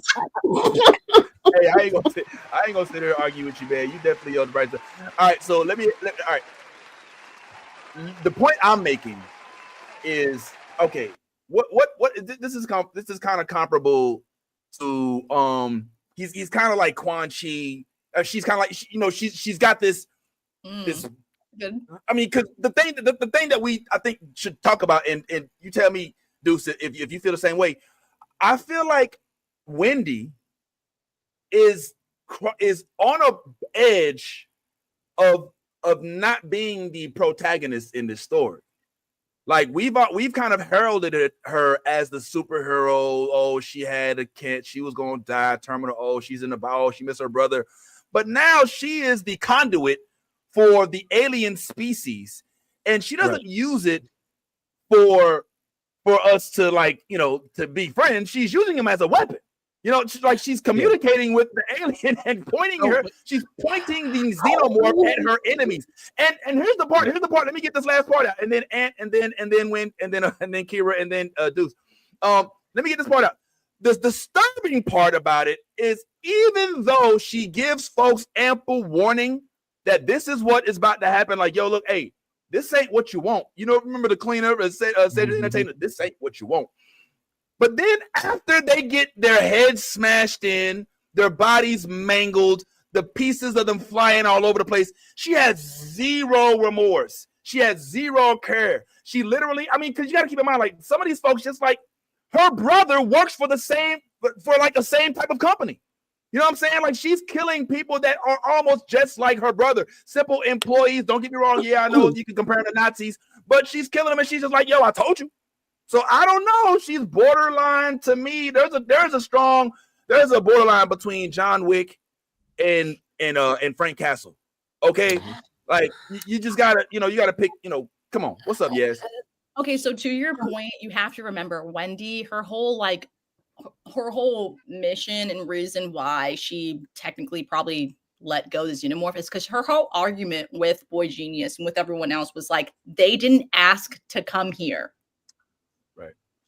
She didn't ask, you know what I'm saying? Like they gave, like, she was dying, you know what I'm saying? So, and like they gave her the ability to transfer her consciousness into a body that wasn't going to be dying.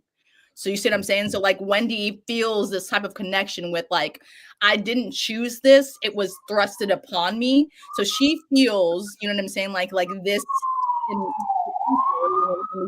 for her baby kind of thing, you know what I'm saying? She feels that connection with it because it didn't choose to come here. It didn't choose to be born. It didn't choose to be locked up in like this scientific lab and be studied. And you know what I'm saying? Like, so that's where I think her consciousness with everything that she does when she warns you, and she's like, hey, that's her humanity side of like, hey, I'm giving you the benefit of the doubt here. You can run or you can find out the consequences. Right.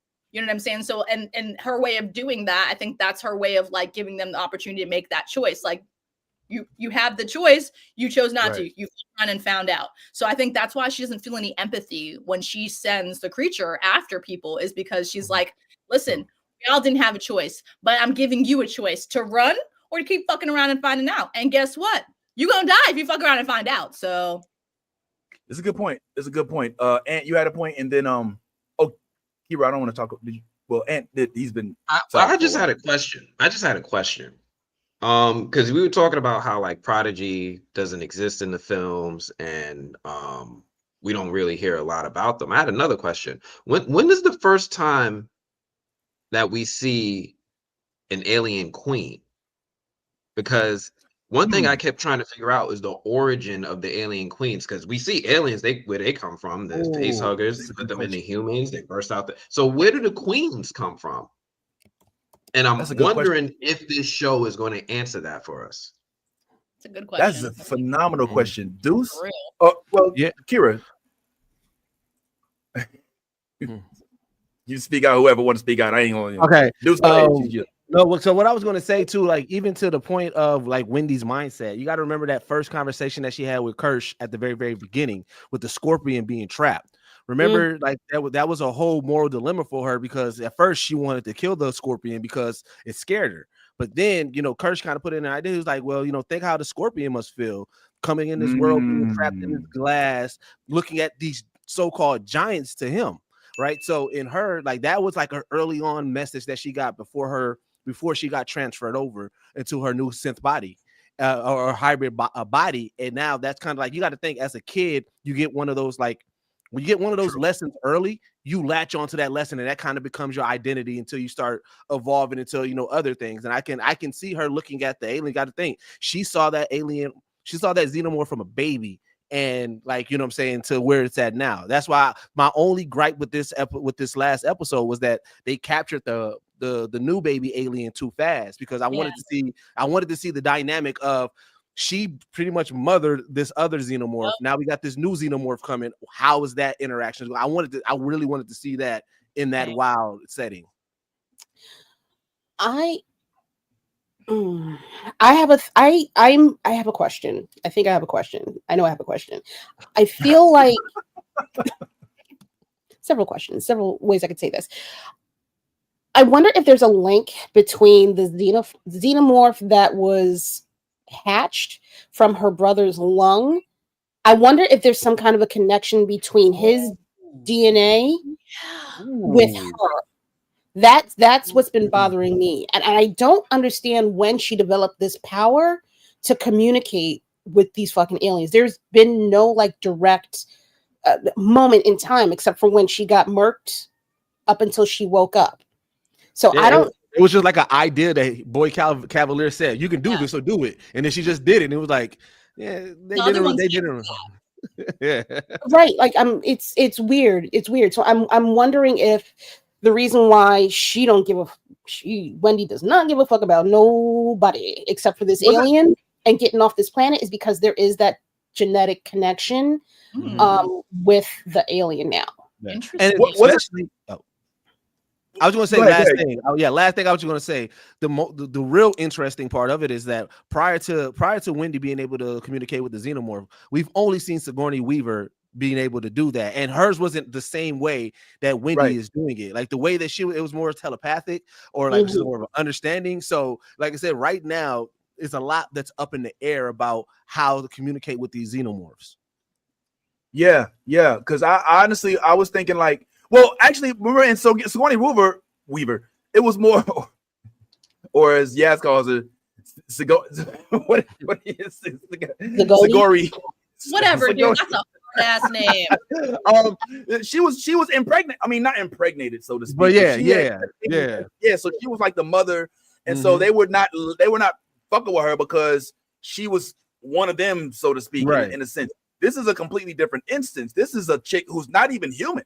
Like she doesn't have any DNA. Like she is made of metal. She can be beaten. She can be beaten by acidic bugs that eat her from the outside. Like so. But correct me if I'm wrong. And I know Ant's got to get up out of here real quick. He getting fluid somewhere else. I think it's Dubai this time. I don't know. He always out somewhere in the middle of the world. Where you at next? Tokyo? Where you at, man? Japan? Where you going next, man? Ghana? South Cape Town? Going back to Brooklyn. Get me some good Chinese food and pizza.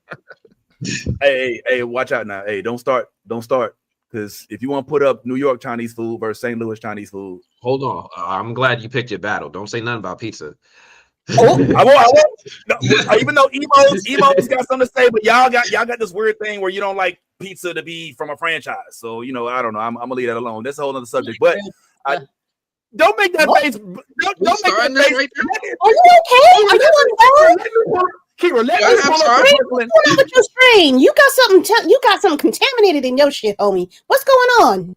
What it is? Kira. Okay, Kira, you telling me if I pulled up to your if I and I appeared in your apartment right now and said let's order Domino's, you gonna be like, yeah, that's cool. Hell no. Thank you. If I said let's order pizza, you say that's cool. Marco's, thank you. Thank you. And Domino's and Pizza Hut, they all have a place, right? If you only got $5 and you're hungry and you got to feed 3 people, I understand. Options are limited, right? But if you've got $10, why would you do that to yourself? Don't you? That's my point. Like if you in St. Louis, like you're gonna get Emo's Pizza, and you're not gonna feel bad about it because it's a St. Louis franchise.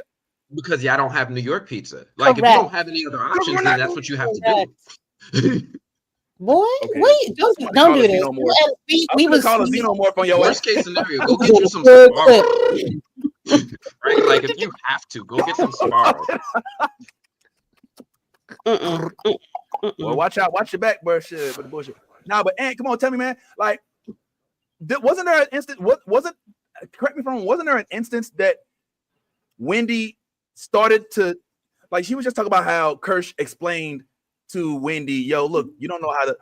But I feel like there was, maybe it was when Nibs had her incident, but I feel like there was, maybe it was when she had the interaction with the baby that we see right here in this scene.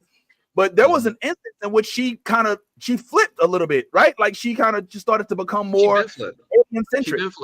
So Wendy's never really been with the program. It's just a lot of times her goals aligned with their goals, right? She's been controlling the cameras. She's been going on the internet. She's been pirating shit and not changing her VPN. She's been doing all sorts of shit out of pocket. So she's been on this since day one. And Boy Genius has just been like, yo, let her cook. I don't know if they know how to control her. Right. That's the big point. And there's a reason they only made one of her, because she's the only one like her, right? None of the other synths have the strength she has, the ability that she has. She killed a xenomorph by herself. The rest of them got cooked. Yeah, and you got to remember, it's clear they clearly got sliders on all these synths. Like, so whatever, like whatever they felt with her, they was like, yeah, turn that aggression down real quick. let's turn smarts down a little bit. Like, they was definitely in the creator player. Like, all right, we gonna give them 63 in this statistical category because bro, we gave her 85 and she going crazy. We can't do nothing with that. I love it. He like goes to the settings. Like, no, hold on, man. Let me go ahead and turn this down. It's like 45. Like, she's a little too intelligent right now. What is that sass? Okay, let me get the sass down from 85 to like. You know, so I love that, but yeah, that's also another thing. Like, very critical moment, and then we got to let Ant go. But I want Ant to get into our Peacemaker conversation. One of the most critical moments, in my opinion, or things that was said, was when she was sitting there.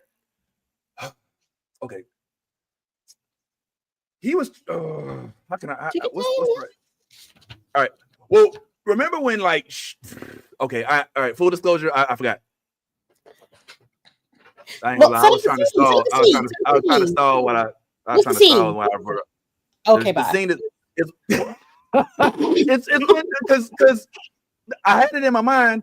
It was the scene where she was damn. I ain't gonna lie, it's gone, bro. It's gone. Okay, cool. It's completely gone. It left. It was a good one too. I ain't gonna lie. All right, yeah, I don't like dominoes. This comment right here was the best. I had to put that on screen. This was gas. I'm not advocating for Domino's, although I will get a flat crust Pizza Hut on a Friday night if my wife is out of town. I used to work at Pizza Hut, so I can't do Pizza Hut no more. Yeah, See? Oh, you used to work at Pizza Hut? Well, I bet you can tell us what's in the sauce. All right, there's a lot of stuff going on right. Yeah, there's a lot of stuff going on. Do better. Do better. Yo, I swear. I tell y'all what, man. I literally can't remember. I'm gonna remember next week. But it was something to do with like where Wendy had to learn the difference between, like, because she doesn't understand that. Oh, that's what it was. I remember now. There's a very key moment. I remember. Yes. So the point I was making was there's a very key moment, and it happened in the room with Prodigy, or the boy genius, as she likes to call it, where she was listening to the Alien mixtape, where she's like, "Oh, we can," and then Prodigy turns to Curly and was like, "Can you hear what she's saying?" And she's like, "No," and he's like, "Oh." He's like, "Oh, this bitch special. I gotta keep this chick." You know what I'm saying? And so I think at that point, now the question is that because Wendy's special, or is it because she was the first? Because as far as I know, nothing was done different in Wendy's implementation than what was done with anybody else. No, they made it sound like she's different. They had to learn how to tinker with shit with Wendy. Yes, Wendy basically is like she can do whatever the fuck it is that she wants, because they didn't know how far anything was going to go. Like, this is the first successful mind to robot swap that they've done, because they've been fucking up this long. So they're like, all right, we're just going to get you in here and to get it to be successful. Mm-hmm. Everybody else has been tinkered with, like, okay, we got to bring down your emotional level. Yep. We can't let you know, puberty's a problem. Yep. They've been tinkering with all that type of shit. So Wendy's off the rails. She could do whatever she wants. All them other kids, which I think is why they're not quite as intelligent as Wendy is, they've got breaks and locks put in place for them. Which I guess that's why they also wiped out what's old girl's mind. Nibs. Is it Nibs? Yeah. That's why they wiped out her mind. I was like, all right, well, you know, we ain't gonna lose much if we fuck with her brain. Right. Let's just do it. Go ahead. No, go ahead. Well, I think it's a little bit more than that, because Wendy can go online. Like, she did some Ultron shit and started going into the cameras, started hacking in the shit, and they can't really control her. Like she does stuff that they can't do. Like none of them got Wi-Fi. Yep. None of them got Wi-Fi. She's the only one combing through the system on some Ultron shit. So I really do think that Wendy was made uniquely different than the rest of the synths, and that they're examining her more as much as they're examining the aliens. Yeah.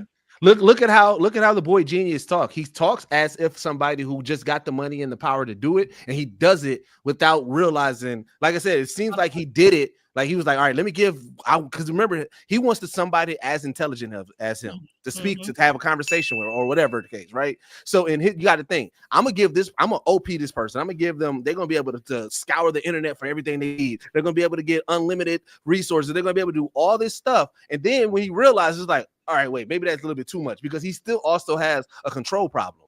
You know, that's his Kirsch is like, who's really in charge, Kirsch or him? So I can see him having that moment with Wendy and be like, okay, wait, I did too much there. Let's figure this out. And the next batch of kids that we do, we can't give them as much as we gave Wendy. But this is still my test model. I still want this one to rock, so I can figure out how far it can go, what things we can do. But like I said, he's not thinking of the implications or even thinking the long term, because he doesn't put, like, as we said about the island, they don't have cameras on that island. They don't have, like, there's a lot of things that you can tell of that he probably just didn't think about, because all he's thinking about is the now. All right, I got the money, I got the people to do it. Let's do it now. Okay, now retroactive. Let's go back. All right, I fucked up there. Let's do this now. It seems like that's going to be his biggest downfall, is that he's not in far ahead enough. So you're saying that the scientists were so focused on seeing if they could that they never stopped to see if they should. Exactly. To quote Ian Malcolm from Jurassic World. Like, come on. I mean, don't get me wrong. I mean, I love the repackaged present, but let's not call it what it is. What's going on, Yazzie? Okay, so like you're so right, Young Juice. Like they've literally stated this multiple, like kind of like in different segments of like the series so far. You know, Wendy was the first, so she is special because they made her very different from the other kids. They used Wendy to make the other kids how they made them, and they wanted the other kids to go through the processes of like being a child, developing, you know what I'm saying, those different emotions, and you know what I'm saying, like puberty, and just going through those different stages of growing up, so that they could see how far that the mind can actually be pushed, you know what I'm saying, like how far the science that they literally have developed can go, and they didn't want to push it too far too soon. With Wendy, it was like you said, Boy Cavalier was like, hey, I'm impulsive. This worked. I want to see what Wendy can do. You know what I'm saying? Like, I want to see her full potential. Like, what can we do with this body and this, you know, this creation that's hybrid now, that is also a human mind? You know, what lengths can that human being go to? And that's why Wendy is so different. And like they even the kids look at her different. She's the first, you know what I'm saying? Like it's all in how the verbiage they put around everything. You know what I'm saying? Like Wendy has control, the other kids don't, you know what I'm saying? She can go places and do things. She can communicate. And I think, Kira, you're so right and hit on the nail. I totally didn't even remember that they birthed the freaking xenomorph from his kidney when they took it out. They said, yep, your kidney did us a service. And it was how they made the xenomorph, which was absolutely mind-blowing and crazy. So yeah, that connection, you know what I'm saying? Like give it a thought. Vince, you're a parent. Young Deuce, are you a parent as well? Don't remind me. Okay. Whatever. You love your babies. Stop it. I do. Okay, like you got some cool ass kids. Stop it. All right. Your kids are cool. So yeah, so when you first held your child, you felt that connection, that undeniable connection. This is my blood, this is my kin.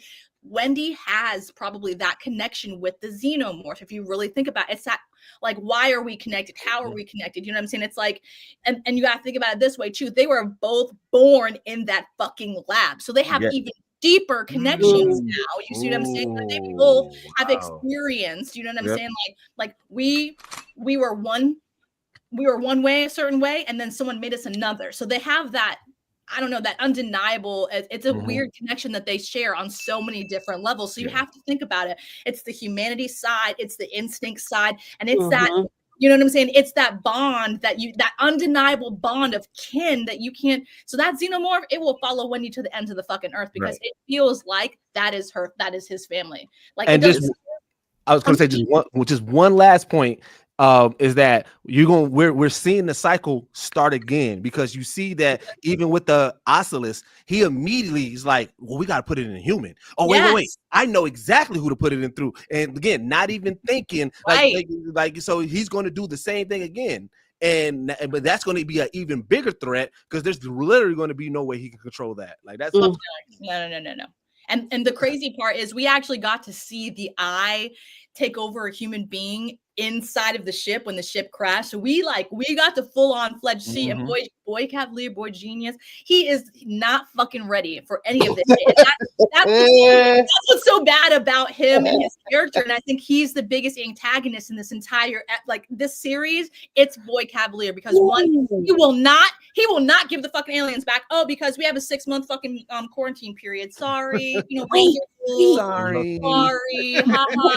And you have to think about everything he has done has led to a worse fucking consequence. Literally everything. Hold on. I got this for you. He wanted to find somebody that was smarter than him. It's the fucking aliens. I know, but that's what the problem is. That's what the fucking scary problem is. And he's so stupid, he doesn't realize it. He's like, let's put it inside of a brain. A stupid person. That way I can see how he literally said it. So he literally is this show's antagonist. It is Boy Cavalier. He doesn't realize his genius is making him so motherfucking stupid with his gullibility of, I want to learn, I want to know. Dude, that thing has escaped and murdered people. It's murdered animals. The animal was so smart, it literally hit the glass and trapped the boy in, and he wants to have a fucking conversation with that shit. Motherfucker, you need to put that thing back where it came from. Wait, can we talk about how it did the next 3 digits of fucking pi and took a shit as the 2? Can we talk about this? I was like, wait, are you gonna stop your foot? No, this nigga took a dump. How? Now and stop. Laughed about it. He was cracking up. He was going. That was what. And I never in my life. Never. I missed that. Never. And I missed that fucking, Morrow got captured. Can we even go back? Can we go back to how her shows up and he drops the container and goes, finders, keepers. No one likes a sore loser. Yo, that was so fun. Their back and forth is just, it's so gas. It's just they have this charisma that is undeniably great. And then he was like, okay, well, give me what's ours, boys. Let's go. And then he was like, oh, well, he's like, it's not going to end here. We'll see. Capture his ass. And they just packed him just straight up and captured him. Incredible. Fucking incredible. Is there any? Now Morrow's captured on the island. You have to think about this. Our last episode, Morrow is now a captor. Okay. He's also a fucking really intelligent robot that's also a human being. Okay, he's that type. All right, so he's on a different level than everyone else. One, he knows all of the information about every single one of these motherfucking creatures. He knows what they do, how they hurt people, what they hurt, and he knows how to obviously get them free. So this last episode, I'm telling you, we are going to be hanging on by our fucking coattails, wondering how he escapes. Wait, hold on. Can we also delve a little bit into how Kirsch is doing job security for himself? He's not doing this shit. Just boy genius the fuck over there. He ain't doing that shit. Also, I really hope this happens. I want Morrow's consciousness to be downloaded into Kirsch. I need this to happen. What? So much. I need this. Then it'll be unstoppable. That's fine. But that's fine. Kirsch and Morrow. I need that. They doing the fusion dance? Yes!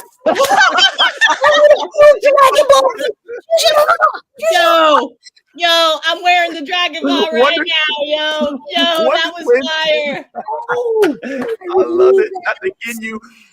Okay, I don't know. Let's see what Ant got to say. Ant, you want to see Morrow spliced with with a little bit of Kirsch, combined a sprinkle of nibs. I want to see them fight. Oh yes. Can we keep it real? Yeah. Who's winning that fight? Deuce? Honestly, the one who got the claws in his hands, right? Moro. Wolverine. Yeah, based off of what we see, He does have that fucking that Yeah. blade come out of his hand, yo. we haven't seen Nah. we haven't seen Nah. Kirsch in action. We don't true. know. We haven't. So that's like if we going off of what we seen, we True, got to that's go true. Morrow. We got to Yeah. go Morrow. And Kirsch don't feel no pain, bro. Remember what he said on the elevator? He's like, oh, the funny thing about you cyborgs is you still got that little human in you. Like, so when I get you down and I'm taking that eyeball out your head, you know what I'm saying? Like, you still feel that little human shit. And he's like, yeah, well, when I kill the Saints, it's kind of, it's kind of fun because, they die. They don't even feel the pain or whatever. Like that whole conversation that Deuce spoke to him about was completely nuts. But I think I'm going with Kirsch on this one, bro. I'm going to tell you why. Okay. Kirsch is almost like an android. He's like Data spliced with Spock, right? Okay. Like he's got the android intellect, but he also has no emotion. He's not tied to whatever his body emotes, right? So he does what's logical. Keep in mind, he sat there and watched on his ring cam all of the shit that was going on in the lab, everything that was going on with Toodles. Like he knew all that, and he didn't flinch. He's sitting there watching the Lamb of God beat his head into the freaking. And also, Boy Capital, he was like, "Is everything good?" He's like, Yep. "We good, bro." Yeah, Right. I'm saying everything cool, bro. Yeah, I'm saying pass the Dutch. So for me, Morrow still talks about his daughter. He still has visions of his old life. He still has emotions. He still knows how to put together a coherent thought that can titilize. I said it, SAT words, do your research. A young man who's still in his adolescence. So that to me says that he can be tricked, as he was in this episode where he got bested trying to come out like he was Call of Duty's Modern Warfare, Secret Black Ops, and he got met by Kirsch, who was watching the whole time. So in my mind, that is the exact same thing that's going to happen to Kirsch and Morrow. Morrow. That's gonna be my new signal for like help me out, help a brother out. I can't remember what his name is. Morrow and Kirsch, that is the exact way that it would play out. Morrow will have emotions, he'll try to do his best, but that human side will always supersede the element of android, the metallic aspect of him, and that's where Kirsch, unfortunately, as Data, would beat Spock any day. That's a solid assessment. I ain't even gonna hold you. That is a solid assessment, 100%. Okay, so this comment just sparked so much thoughts into my mind. All right, so I'm about to blow you guys with what I just like thought up. What if now Morrow is captured if they put the fucking eyeball in Morrow? Okay, all right. Let me add on to this. Oh, what the fuck? Because he's still human. Remember, he is still fucking human, and he's a cyborg. So just think about if they put it. Oh, Callow, I like where you're going, but hear me out. I have been watching this eye. All right, I've been watching this eye, and this eye moves very, very, very, very deliberately. Yeah. Okay. The eye didn't want to be in the little glass case it was in. He found himself into a goat or a lamb or a sheep. But my opinion is that this eye is now seeking for higher intelligence to communicate, to as they would say it, assimilate, like the Borg would do, right? Remember, he fought the xenomorph. He's not looking for not just a higher state of being. He's looking for an apex predator. Yep, he is. It's not just it's so it's going to be a human, but I don't think it's going to be Morrow, because he's not. He has all those.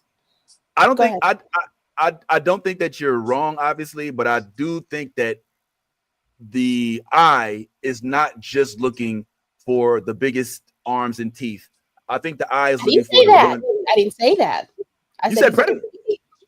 I did. Apex predator, though. An apex predator does not necessarily need to be somebody with the biggest, baddest teeth. It's somebody that could be strategic and exacting, and so it's not the boy genius, because that's where I was going. That's where I was going. I was going. He's got. Let me explain to you why. Let me explain to you why I think he's going to be the boy genius. Okay. The boy genius is yet to find. He's yet to find somebody that can match his level of intellect. He's not able to have that conversation that he wants. That this whole thing is supposedly about, right? And in my mind, that means that he's on another level. At least he thinks he is intellectually. Now, what is our so cute little eyeball lurking about? He's trying to, everybody that he inhabits is smarter and smarter and smarter, right?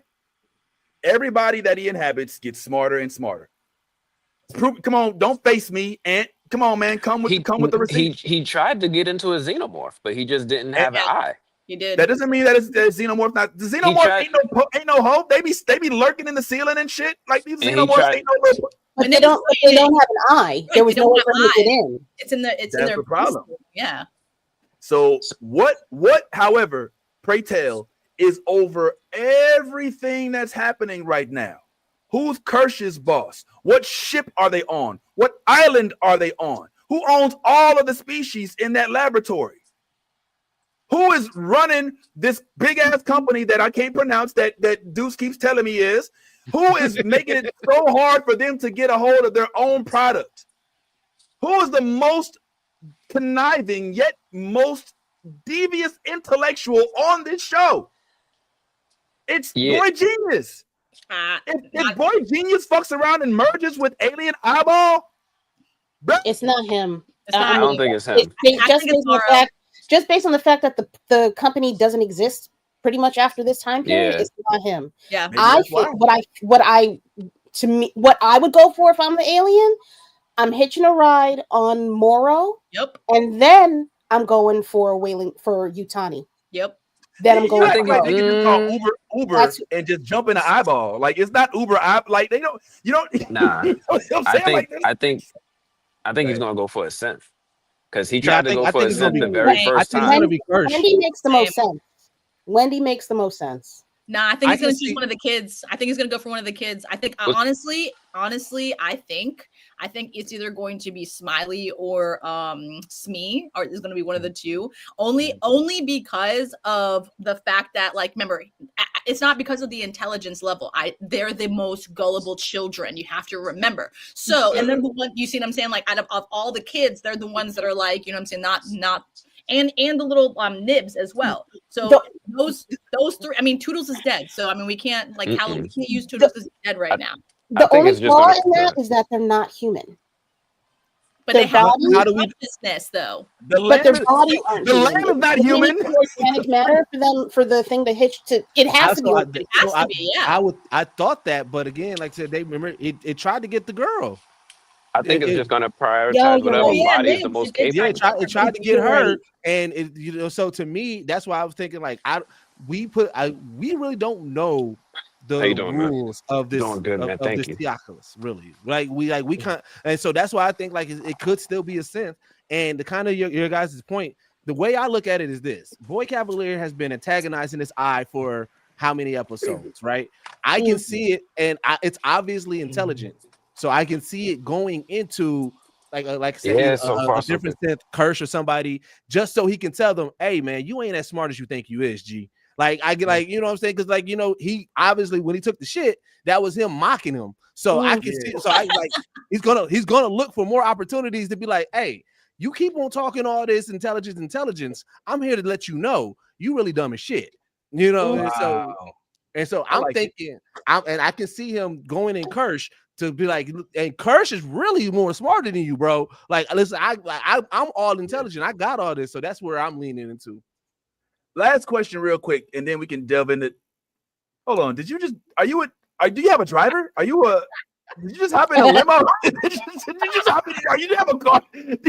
There's Mr. Fitness, Bosworth Bentley in the front seat right now. Like, what the fuck going on? Did you just hop in? Oh, man, you got an Uber. Yo, all right, let me give you the dispensary for Fort Lauderdale. It's on Commercial Drive. Let me stop. There's no dispensaries down there, but my homeboy Ron is on West Commerce. I'm gonna send you his address. He don't take cash. Apple Pay only. Real quick, what was and I swear this is the last thing, and then we can. This This is the penultimate. Penultimate. Penultimate. Penultimate. This is the penultimate episode, right? Penultimate, yes. It's very pentimate. So there's one more. So that means that the finale. What the fuck? And finale watch party. Watch party. He's got to catch up in order for us to have a fucking watch. God damn it! How you gonna do this shit? What the fuck? He's got to watch all like 8 episodes in order for us to have a watch party. Go ahead, speak for yourself, bro. Come on, you on blast. I'm only behind 1 episode, and I'm about to watch it now. You about to watch it in the Uber? Week, man. Nah, I'm gonna watch it on the plane, but it's been a busy week, man. I've been watching The Lowdown. I've been super fun. It's been a busy week. I've been watching movies. I got the new Kanye West documentary I'm supposed to be watching. It's a lot going on. Yeah, man. Did you ever did you get I mean, side note, the Denzel movie, did you watch? Yeah, I saw it twice. Hello? Okay, we'll talk about that later. But okay, all right. Last question. What do you think was the lamb or whatever you want to call them sheep purpose of knocking down of locking old boy in that like what was the objective here? To get free. But it didn't work. I got it though. How does that work? It did get him out because as long as he had a body that they had to come retrieve, he knew he can then have another opportunity to get free. So also you have to think about too the specific animal that you trapped him in with. The fly, they literally, like I said, they digest their food on the outside of their body, so that stuff can break down. You see what I'm saying? If he would have shot it possibly on the floor, it could have burned through the floor. It could have burned through, you know what I'm saying, like that cage. You know what I'm saying, that they had them trapped in. There was some way that it could have potentially would have gotten him out. You see what I'm saying? Because he was right next door. And you saw where Toodles died, and he's just staring at him like, God damn it, that didn't fucking work, you motherfucker. You were supposed to help me. Like, you saw him staring, like super pissed that he just did this shit, and now this body is not able for him to use. You know what I'm saying? So like you could tell that there was like he was trying to use, you know what I'm saying, like the fly to get himself out. Obviously, he didn't know, you know what I'm saying? Like, we don't know how much this creature knows about the other creatures is another thing too. You know what I'm saying? He's very observant. So he could have, watched it throw up at some point, you know what I'm saying? And be like, if I get that thing to throw up on my, on the glass or something, you know what I'm saying? Or like on the bars that hold us together, you know what I'm saying? Like maybe I can use that to wiggle, because he's got like these tentacle ass fucking feet, so he could wiggle out. And I'm just saying that thing is dumb and smart. But this comment really quickly, I just have to I have to say this really quickly. Tricia, if the eyeball goes into Arthur's wife, that will be fucking terrifying. And that is a great analysis. I'm just saying, because she technically is on the similar level of smart as the boy genius. You know what I'm saying? Like she's altering all of his, products and his, his children. So that's damn. I didn't even think about that one. She's also strategic because she told that motherfucker yes when the husband said no. Yep. Mm-hmm. So, and that's kind of messed up. That couple of them being like, she's like, he did it. She's like, I don't know, and like I don't know if we've ever put our wives in a situation like that where they have to like that. I don't know what that nigga be doing. Like he gone, man. Shit. Like, also, if the T.I. goes into the wife, they're going to have the most tragic story in Alien. They died by 2 separate alien species the worst way. They were studying. Right. That was a horrible love story. Go ahead. Can we give somebody give me the director and the writer of this episode's name so we can give them some flowers for preserving the integrity and the lore of Alien with the bouncing out of the alien of the chest the same way it did in the very original Alien without an S that's freaked me out as a child, that made me afraid of white blood. I remember seeing the freaking white blood as a kid. Do you remember when the freaking alien he got his head snapped off? Like, I was like 5 and I was freaking seeing like the android got his head snapped backwards in the freaking original Alien. So to see Noah white Hawley. Blood. What is it? Noah Hawley. Noah Hawley, that's the writer? That's the creator. He's the creator of this episode? Because I know every episode is Oh, He's the of the showrunner. series. He's the He's the showrunner. showrunner of the Showrunner. episode. Okay, you know every series. You know sometimes the writers, directors, they switch it up throughout the episodes and all that. So I thought that was dope. But as you all are looking that up, and we will give flowers to the writers. I got it. Dana Gonzalez. I was gonna say it's Dana Gonzalez. So like Dana Gonzalez. it's actually See, Dana we gotta- Gonzalez. We got to shout out the writers, otherwise they'll strike. You know what I'm saying? So you gotta give them some love. Otherwise, you know, we gotta go into the 6 months and can't do a podcast, or else you're viewed as a scab and shit. So please, writers, thank you so much for doing your thing. But if there's one person that I want to give love to before we get into our final little segment about Peacemaker, if there's one person I believe outside of Babu Cisse, that deserves to get a little bit of love here, if there's anybody we could shower down and give some love to, it is none other than the one and only Mr. Shmee. My dog is a whole artist. Did you all know? No.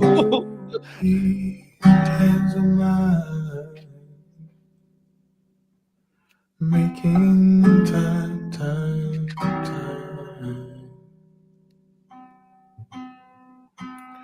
Open eyes of mine, seeking lullaby.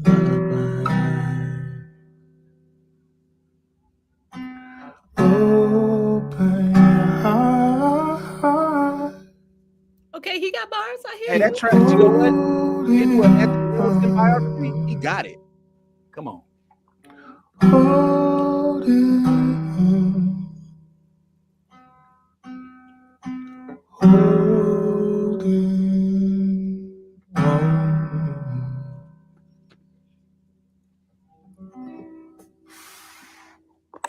Come on, man. I mean, I ain't gonna lie. I mean, That's sweet. am I the only one that feel like he's blowing out smoke? Is that just me? Or am I seeing what I want to see? I saw that too. I saw that too, bro. Okay, all right. I saw that. I'm like, Yep, there is some, you know, some Yeah, suspect in his I think camera. it's a filter. I don't I know. think it's the type of filter I feel that like he's it using. is. Halfway through it, I was like, I might just be seeing what I want to see. But I could swear there's a stalk of Sensimania somewhere blooming in his backyard, you know. But we gonna let that be what it is. But yeah, my dog right here, Jonathan Ajay, excuse me, deserves to get some. He is doing his thing. He looks relatable. He looks like a dude that will pop on the show and we can have a good time with. He looks like fun, man, and he's got this role that is so atypical to any other role, and I'm just geeked about it. Like, I'm just happy to see him. He looks like he's having the time of his life. He's in Man in My Basement. No, I haven't seen it. No, is he in there? Oh, I can see that. That's Corey Hawkins and Willem Dafoe are the main actors. Yeah. I won't like him. If I see that, That's I won't a like good him. one. It's a good one. Okay, it's gonna make him look good. Okay, I just thought that his characters just seem so cool to me, and it's just like every time he folds his arms, Hey, I'm like, hey, that's one thing. These actors are killing it as like showing like the kid side of like being kids in adult bodies. They are killing that. Like, yeah, He's doing the most. He is doing the most. And he is. and I'm not gonna lie, he is so believable. It's annoying me. Like that's like to a point where I'm like, okay, he's playing a role of being a child. He's not actually like I have to like differentiate that because I'm like, God damn it, you're a black man. You're supposed to be smart and strong. And I'm like, yeah. And he's like, everybody's going like, away. want to play with me? Fine. Dame Dash would not like this character. Dame Dash would not like this character. No, it's Dr. Umar either. What are you doing? I'm giving you an adult hug. Right? He's like, okay, whatever. But anyway, yeah, I just want to love on old boy because this character is one of my favorite in the show. I'm gonna keep it real. He's low key comedic relief, and it's taken on. And just to kind of bring things full circle, we started this conversation off by bringing Young Deuce's interview to life from Babu Cisse. And one of the things that Babu Cisse was talking about, which is a perspective I never really considered, if I'm being honest, is the frightening nature of Peter Pan. I never looked at it through those eyes. We've always looked at Peter Pan as, oh, you get to be a boy forever, second star to the right, straight on to the morning. Oh, I can fly. Oh, fairies. Oh, rainbows and Indians. No, this little nigga was not letting these things escape. They want to go home, see their mama. But she's like, no, you can't go home. And it's like, we've got everything we want here. We eat nothing food, all right, for breakfast, lunch, and dinner. We can fly, we can fight, we can He's like, I just want my mom. I'm like, fuck your mama, dude. We're never like, I never looked at it like that. What's up, Jazz? You know what's funny about that comment is it literally a horror Peter Pan just came out, and it's like swear to God, it's like B-rated. It's not like, it does not look good at all. It's like Pooh. It's like the yes, it's like his face. Oh my God, it's so fucked up. And okay, so if you watch, like, I had to watch the opening trailer because, you know, like, that's one of childhood movies. You know, I had to check it out. It was like an horror too. So I'm watching the trailer, and in the trailer, the way that, you know, like, you know how Peter Pan usually comes through like the window and, like, you know, plays around in your room and shows you he can fly, and then coerces you to fly through the window with him. Oh hell no, this motherfucker was like under a or like in a drain type thing, like, you know, and he like was, come with me, come, all creepy, like It type, and then like pulled this kid down this fucking drain type shit. And I was like, oh hell no, this is screaming It and Peter Pan. And I'm not watching any of this shit. So yeah, it just came out. Like, where the fuck did I see it on? Oh, okay, so you're gonna see it on Peacock, of course. Oh, you know what I'm saying? It's one of those B-rated. Like, I was just like flipping through, and I was like, Peter Pan horror, what the fuck is this? And then I was like, this is why no one's heard of it, because this shit looks really bad by the trailer. Like, oh my God, yeah. I can see it though. I wouldn't want it. I'm interested. It sounds bad. Sounds like Tubi worthy from what you're describing, but I would be interested in. I love the flipped narratives of what we now know as Disney stories, which frankly are not Disney stories. They're co-opted by Disney. Disney didn't invent Sleeping Beauty. They didn't invent Snow White. They didn't invent Peter Pan. These are old ass stories that they basically bought the rights to.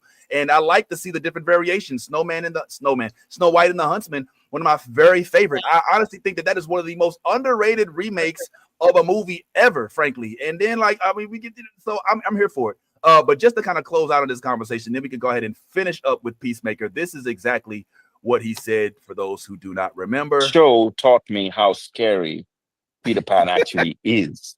And this boy that doesn't want anyone to grow up. And what is growing up? Well, it's becoming more responsible, but also becoming more morally responsible. Mm-hmm. So you have to do the right thing at some point. But then again, we've got a bunch of adults that are doing whatever they want. You know? And in the midst of that, Morrow trying to represent duty. He's saying, well, we have to do what we should do. You know, so I think that Noah explores that with this backdrop of corporations. And, you know, in the modern world we live in right now, we're asking questions of, well, what are the corporations doing? Who's really in charge here? Right. Is it our government, or is it that super powerful billionaire, trillionaire to be over there? Like, what's really controlling things? And we're in the midst of it, trying to make sense of that. So I think that exploration with sci-fi gives us a chance to do. It's what I love so much about this show.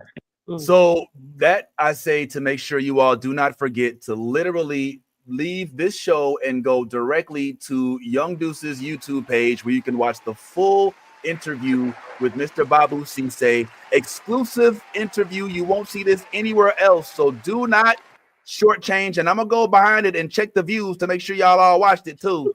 So make sure y'all give Young Deuce his bump, the new Blurred Order bump, and check out that interview with Babu Sise. Please. Can I do a quick shameless plug? Please. Also in 20 minutes. Oh no, I don't. It already released. I did interview Zaina Bear as well, and that came out today. No way, we love Zaina. We had her sing the Lion King like song, like the opening to the Lion King 2 on here, and it was fucking epic. I've definitely watched it. Oh my God, it was so great. So a little bit quick insight into my process when I interview people. I'm a big researcher, and my whole goal is to make sure that I can ask my guests things that they haven't been asked on other people's podcasts and things like that. So I watched y'all's full interview and everything, and that was really dope. Thanks. Oh man. I get so embarrassed. I'd be like, oh shit. What did I say? How bad was it? I know I said some stupid shit, bro. I saw me and Zaina, we linked. I got a chance. Me and Cam. Oh, by the way, y'all know my boy is on Saturday Night Live now, right? Like literally. Like wait, Cam Patterson. This is my dude. I tour with him. And Cam, when I went to, we did the Atlanta Comedy Theater, which is in Atlanta, which is in Georgia. I just thought that people of Georgia should know, because when I was there, I said, who here is from Georgia? And Then and not everybody said hello and said raise the hand and screamed. And then I said, all right, who's from Atlanta? And I was like, all right, y'all know Atlanta. It's in Georgia, right? It's like, I ain't from Georgia. I'm from Atlanta, nigga. The fuck?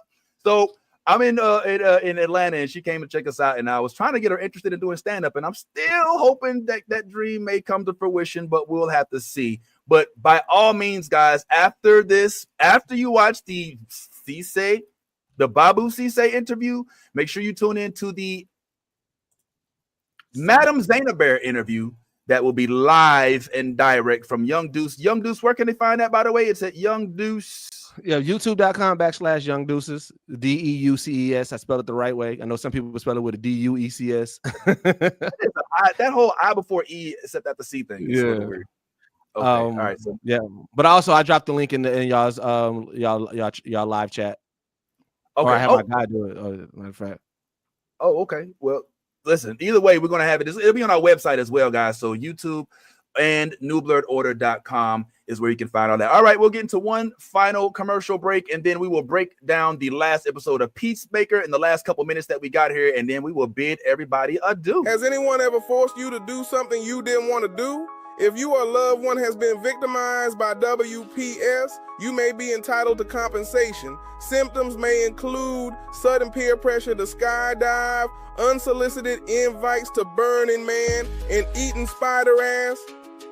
Don't suffer in silence. WPS is real. Protect yourself before you end up hiking with no water. Are you at risk? Shit, you could be. The good news is there is help available. The WPS hotline is staffed 24/7 by trained counselors who can help you through the recovery process. You can call them at 1-800-FUCK-THAT-SHIT. Has anyone ever forced you to do something you didn't want to do? Make sure you call 1-800-FUCK-THAT-SHIT and our sponsors over there at Please help folks to stop being affected by what they know as WPS. It is a real thing. Let's go ahead and get into the Peacemaker of it all. So I am feeling a way about this show right now.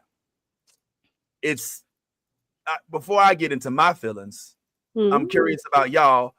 We're all caught up, not including Ant. I'm not. Okay, you gonna chill, or you wanna bow out? It doesn't matter. I could chill. Spoilers? Spoil it.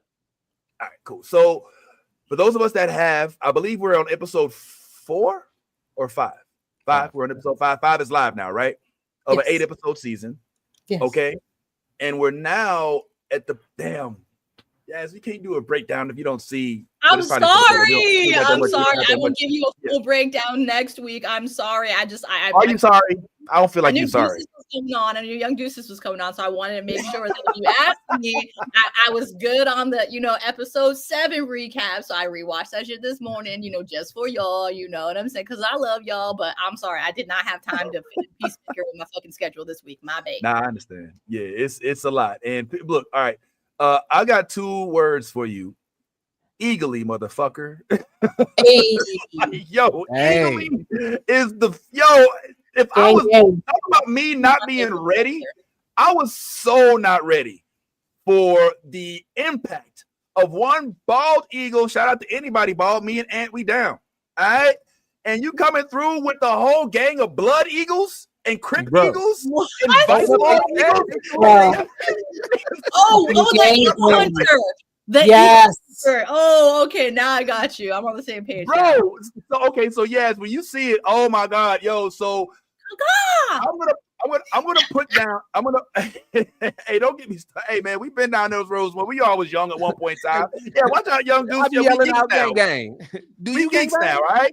I'll be out with my gang. Yeah, who would do? You know what I'm saying? I'm out here thug them, say that bitch. Oh my gosh. I can't stand y'all. All right.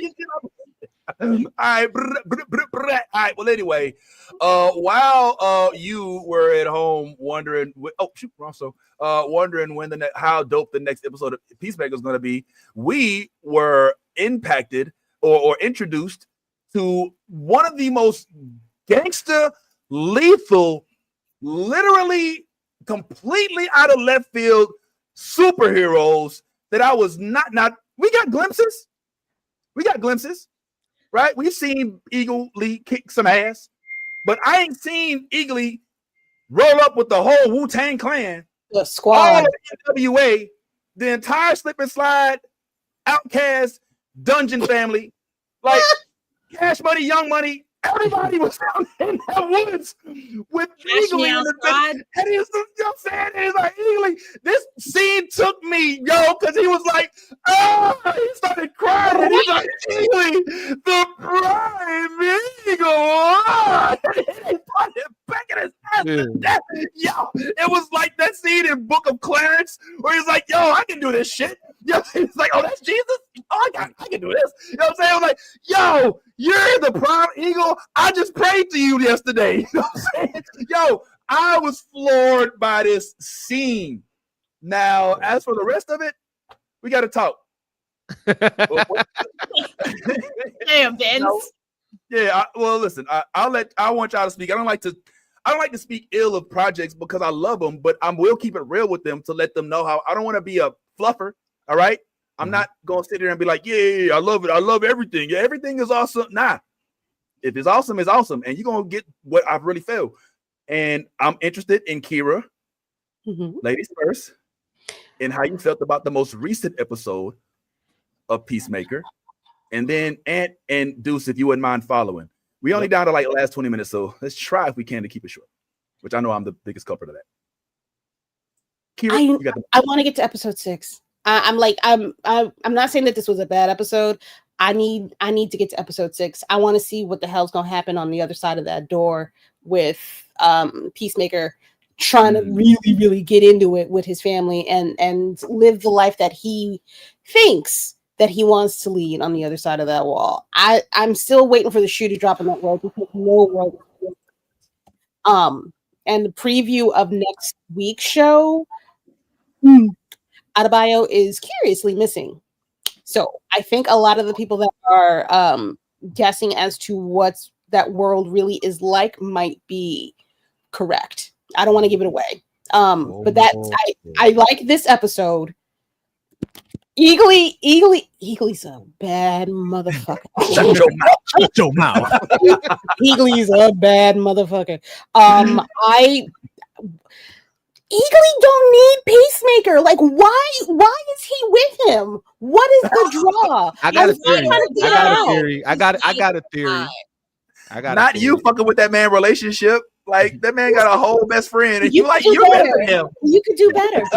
You can do so much better. Oh my God, Eagly, where you with me? Damn.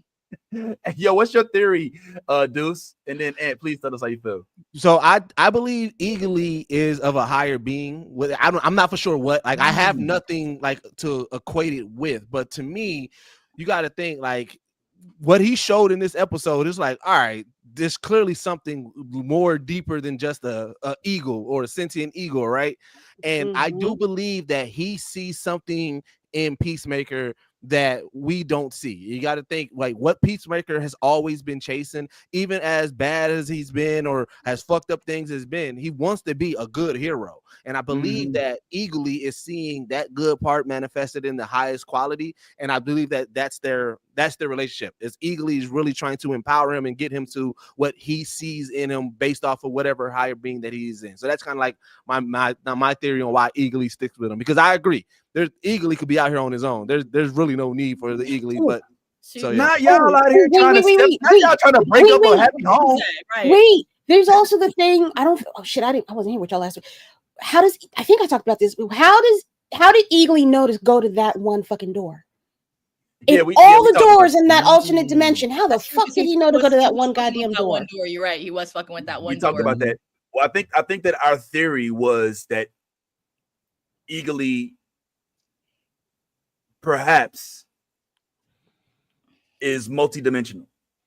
Yeah, because there wasn't another Eagly in that dimension. You see what I'm saying? There is. I caught on to really quickly. I was like, well, where's Eagly? And then I was like, he's got a motorbike. Where's the eagle? You know what I'm saying? Like, I was like, shouldn't he be on the back, like with a little caddy thing or something? You know what I'm saying? Right. Like, you know what I mean? I'm like, this is fucking Peacemaker, but there's no Eagly in the other dimension, like at all. You didn't see him ever. And like, remember Sorry, I was gonna say Hardcore never mentioned him either. Like, yeah, in the conversation, she never fucking mentioned him. I'm just saying. Well, more importantly, well, not more importantly, but to add to that point, one of the very first things, because you haven't seen it yet, Yaz, but one of the very first things that happens when Peacemaker ultimately decides, look, I'm going to the other side, is he has to explain to his brother who the eagle is. It's like, he's like, you got a bird? So you got a bird? He's like, oh, yeah, he's like, you know, I got a little eagle. So he doesn't have to explain to him who the eagle is if there is an eagle already existing in that universe, right? Okay, so can I ask another question? Okay, quickly, but yeah, we gotta hurry before Ant get to this casino. Valid point. Okay, valid. All right, so with this whole eagly is, you know what I'm saying, like this higher being or whatever, do you feel like because Peacemaker's brother is dead that he needed, like, that's why eagly is in the present form, because he doesn't have, you know what I'm saying, his brother. You know what I'm saying? Because like he's like the conduit in our timeline, because he's got his brother in the other timeline. Do you see what I mean? Yeah, no. Why? Because I well, actually, hold up. Let me think about that for a second, because the big catalyst, or dare I say, what they used to call that nexus moment, right? If we're talking in WandaVision language, then what we know the biggest difference is in this universe, Pops ain't an asshole. Like, Pops is not trying to force the kids to fight each other. Right. Pops isn't trying to force all of these ideals and ideology, or at least from what we've been exposed to thus far. The biggest difference is Pops, because if Pops is a completely different person, then Chris don't never got to fight his brother in that little fight that they had and shit. You know what I'm saying? So I think more than eagerly, the catalyst is Pops. And I also think that it's significant that in Peacemaker season 1, he was the red dragon. He's a white. And in Peacemaker season 2, he's blue. Shout out to your favorite politician, and you know which colors they like to rep. All right. So I think that there's some significance here, which will also get us into Peacemaker. If we're literally on Peacemaker. I meant Gen V, because Gen V likes to cross those streams as well. Yeah. But yeah, man. And quickly, man, before you get to the penny slots, like, what you think, bro? I had something I've been thinking about for a while, and I've been wondering what y'all think. What if Eagly is the main character? Ooh, don't do that. Don't do that to me, like, man. All this whole time we seeing Eagly went Ultra Instinct, right? Chris ain't got no superpowers. Eagly is the one who took Chris into the multiverse. Chris wasn't thinking about that. Yeah. And even if you just watch the opening intros, every time they put up the Peacemaker logo, who's featured? Who's standing on top of the bodies? Who's got their wings opened out? Like, James Gunn has been showing, and he's been saying it too, that there are clues hitting in the intros. Every week the intro is different, but not everybody catches it. Every week the intro is different. So I've been getting a lot of yeah, it is. Can we pause on that? Yeah. Wait a minute, hold on, wait. Are you telling me that every week they do a different dance?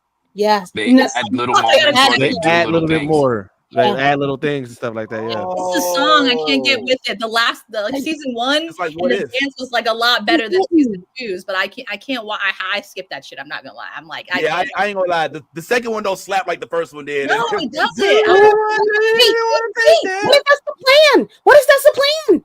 He makes you skip the shit so you miss the shit because the whole story's there the whole time. I'm serious. Because I hate diabolical shit right there. I'm just saying, that's some next level thinking right there. Like, hey, if I make this trash, no one will watch it. They'll skip that shit, and then they'll miss all of the Easter eggs, and then bam, got their asses. Yo, Ed, did you finish your point? Were you done with that point? Well, yeah, no, well, for the most part, because Eagly's been given a lot of main character energy on the low, and the show has been featuring him and highlighting him a lot more in season 2 as it's solo, right? He's not with Chris for most of the season. He's just helping Chris. Oh yeah, true. So I've been getting a lot of main character energy out of Eagly. Overall, I know something I've owed you, Vince, is that I like this show a lot. And Yo, this show, what? and season 2 actually made me go back and watch season 1. I pushed past the parts that I didn't like, but it really made me appreciate a little bit more as to what they were doing into season 2. So I owe you that. And I'm going to be able to admit that I can now name 3 projects of James Gunn I enjoy. Oh snap! All right, you gotta explain to Deuce what's going on. Deuce is like, breaking news. He's like, what? Deuce is like, dude, fuck, bro. Like, what are you talking about, man? But, What are you talking about, man? All right, a so lot of the viewers know go I don't really rock with James Gunn like that. Like I'm not really into his humor. I think a lot of his movies are rated higher than they deserve to be. Okay. Everybody says like Guardians of the Galaxy is a top trilogy, and I'm like, how you gonna have a 1 movie out of 3 that's good, and then you got top trilogy billing? I don't really listen. Savage, When every time people say, "Yo, I like Guardians of the Galaxy," they be like, "The first one." the first one was Right? Yeah. The last one Right? wasn't bad either. Like it wasn't. Okay. Well, what was your favorite part about it? I don't remember. I'll tell you, yo, not the give me that face. God Yo, damn it, Anthony. All right. What was your favorite part of part 2?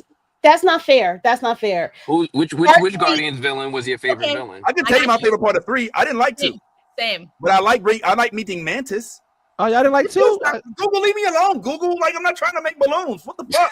Now, here's the thing. This is like I like what James Gunn did with Guardians. I hate Suicide Squad and the Suicide Squad, which made me not want to watch season 1 of Peacemaker. So I'm late to the Peacemaker wave. Literally the only reason why I even watched Peacemaker was because James Gunn said, all right, Peacemaker is the only thing that is a part of this universe. I was like, well, fuck it, I might as well watch it. And I watched season 1, and I went in wanting to hate it, and I was pleasantly surprised. And so now, like I said, I do like Peacemaker in general, but like Suicide Squad and the Suicide Squad, you cannot get me to say good things about those shows. Okay, so wait, Young Deuces, did you watch Creature Commando then?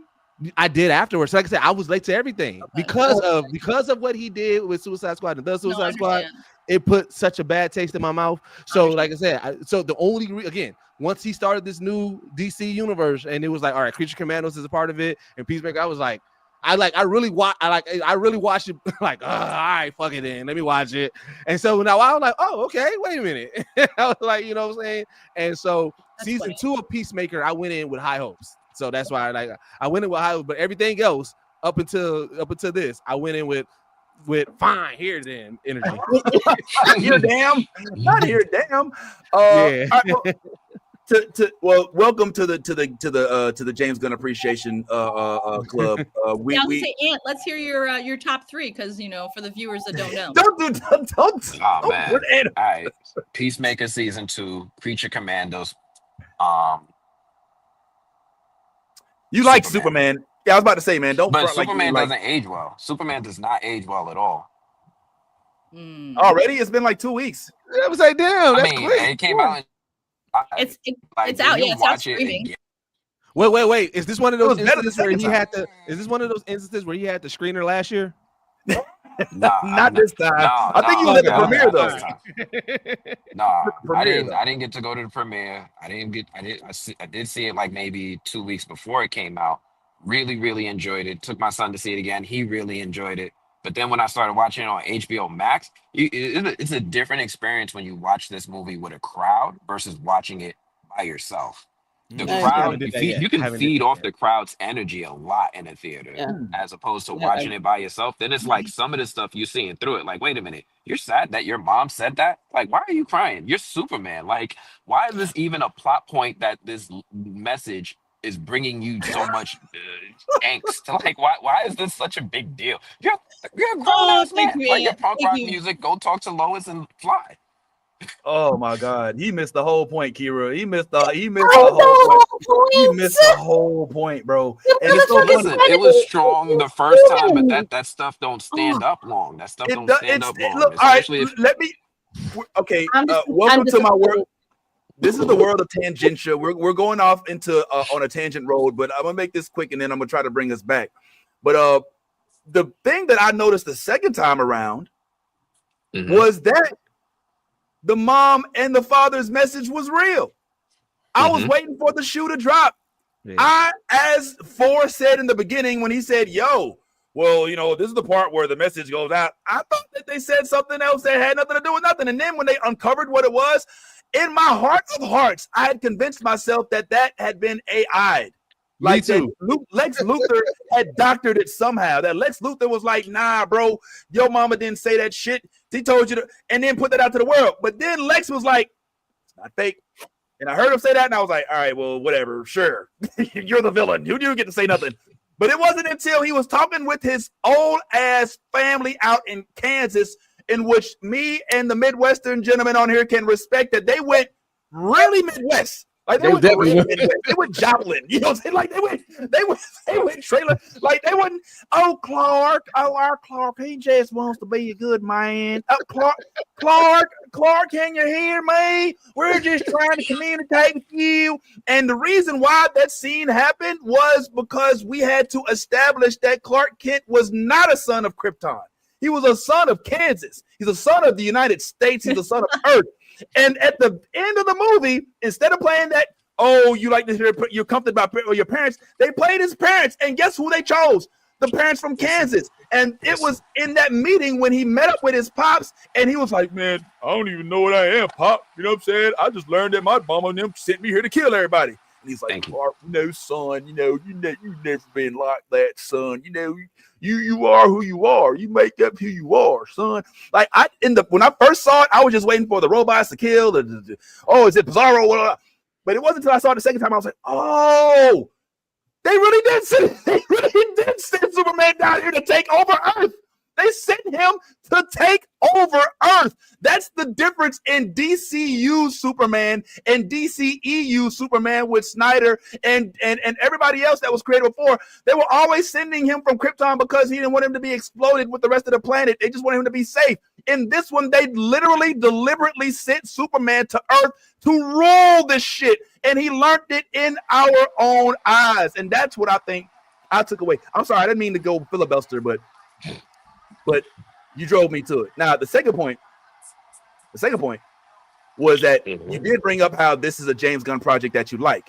I do want to spotlight that James Gunn has a history, especially now that we saw Superman, of taking obscure, arbitrary characters and spinning them to be the most significant character in the entire script. Yeah. In the Superman movie, we sat there and watched a girl taking a selfie at the very beginning who we didn't think nothing of. She's taking a selfie. Oh, remember she was in the very first flick, ended up being Lex Luthor's girlfriend. He ended up imprisoning her. But guess who ends up taking Lex Luthor down? The selfie girlfriend who's just taking selfies everywhere. Turns out she's taking pictures of shit that's actually important. So it would not surprise me if Eagly, as you said, who's just been kind of sidelined and just given to us as somewhat of a sidekick, ends up with his own show. Just to kind of piggyback off of what you were saying. And also the running joke of Peacemaker not being good enough to be with the Justice League or be part of the, the big major heroes. Justice Gang.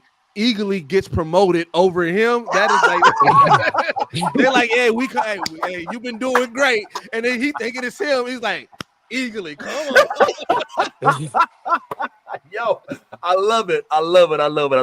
Yo, look, man, we are down to like our final few minutes, man, and we can sit here legit and talk this all day long. But I'm assuming that most of y'all, not all, have lives.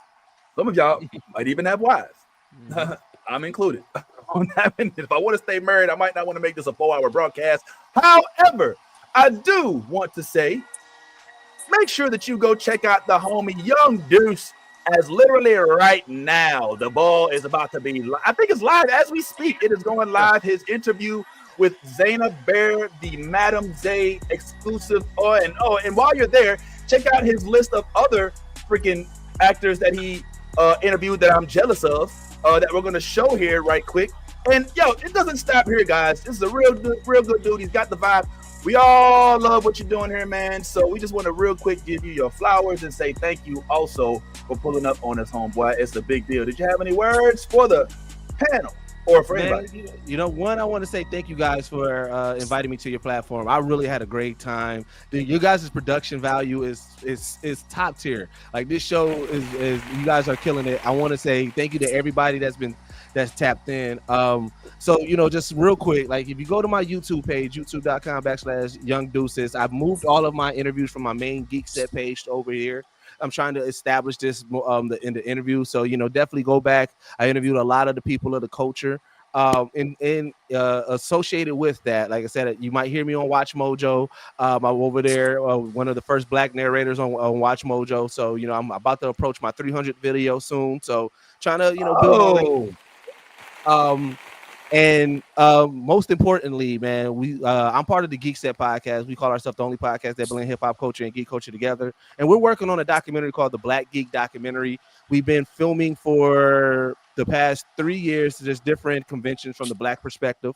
And we are about to announce something major within like the next month or so. So I'll definitely slide that information to y'all when I get a chance, when we're able to announce it. But we need support more over there. Like I said, so the trailer, our first teaser trailer is out on our page. So if you go to youtube.com/Geekset Podcast, is the first video you'll see over there. Is our teaser trailer that we premiered at 2023 DreamCon to kind of show people like what we've been working on and the proof of concept. And the whole goal is that this is our love letter to blurred culture. When we started doing this podcast, we realized that like this culture is growing, and we did not want somebody that was not of the culture to try to capitalize off of it and do a documentary and not knowing the nuances and what goes into what makes this culture what it is. So we started documenting that, talking to a lot of our heroes, talking to a lot of the creators that are moving right now. And we got a chance to talk about it on Sway in the Morning. And that was the goal, to show people like, yo, blurred culture is coming. And blurred culture is about to be this big mega thing. And we really want to make sure that people know that, there's a lot of dopeness in it and everything like that. So, man, definitely. And lastly, I'll give y'all this. Y'all be the first to hear this. As a Gen V, if you are a Gen V supporter, I got a major interview coming up soon around the finale of Gen V. So definitely tap in on my YouTube. Yo, not the exclusives coming out on that bird. No, better for the bird. Not set, but Geek Set. Yeah. That's what we went. That's what it felt like too, man. Appreciate y'all. Thank you, Anthony, for taking us through the mall. The airport.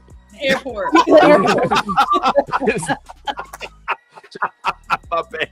Yeah, thanks, Anthony, for bringing us on a tour to Florida. Not that we get to see Florida that much, do we yet? Man, I just went through like 3 different climates here. It was raining, sunny, windy. It's all in the Uber ride. Is your wife afraid of lizards? Oh, she's not with you. Okay. She's not with me, but I didn't see it. I didn't see the lime green lizards. I was like, yeah. Oh, dude, I saw a new species of lizard the other day outside one of the houses when I was like working on one of the houses. This shit was like a mixture between you know what a skink is? Those like rainbow colored lizards. A skink? Yeah, that's what they're called. Is it? Yeah, I'm betting shit out here. You never seen? Did you look forever? You never seen one of those before? I don't know if that's what you talking about, a chameleon? It's not a chameleon, dude. It's like a rainbow colored looking lizard. It's really weird. It's like a snake. Salamander. No. It's a snake and a lizard mixed together. It's called skink. Literally, like look it up. You'll like it. It's weird as fuck. It's like sounds like some shit I'd watch on River Monsters. It's like black. It's like black and like rainbow colored. It's the weirdest looking lizard, dog. It's fucking scary as shit. Like whatever. But anyway, I saw like a giant. It was like, dude, it was like this big, and I don't even know. I should take a picture of it because. Yeah, that shit was unbelievable, but I'm telling you, watch out. Did the lizard did it have one arm, and did it by chance teach at Empire University? It could have. We're in the middle of New fear unlocked. It doesn't happen to know Peter Parker and doesn't moonlight as a lizard man by chance. He could have been the doc, you know what I'm saying? The doc that like all right. Blurred for life, y'all. Y'all already know what it is. So yeah, man, make sure y'all tune in to the board. It's the homie Young Deuce. You got Blurs, Room Full of Blurs coming up pretty soon as well. So make sure y'all tune in to that. We've got Yaz, as we always love, her breakdowns and whatnot. And then Anthony, of course, is going to be on the window aisle seat on the emergency exit row of a Frontier flight that he can only take 40 pounds of his luggage on. Just kidding. I know they flew you out good, homeboy. Hey, I got one request.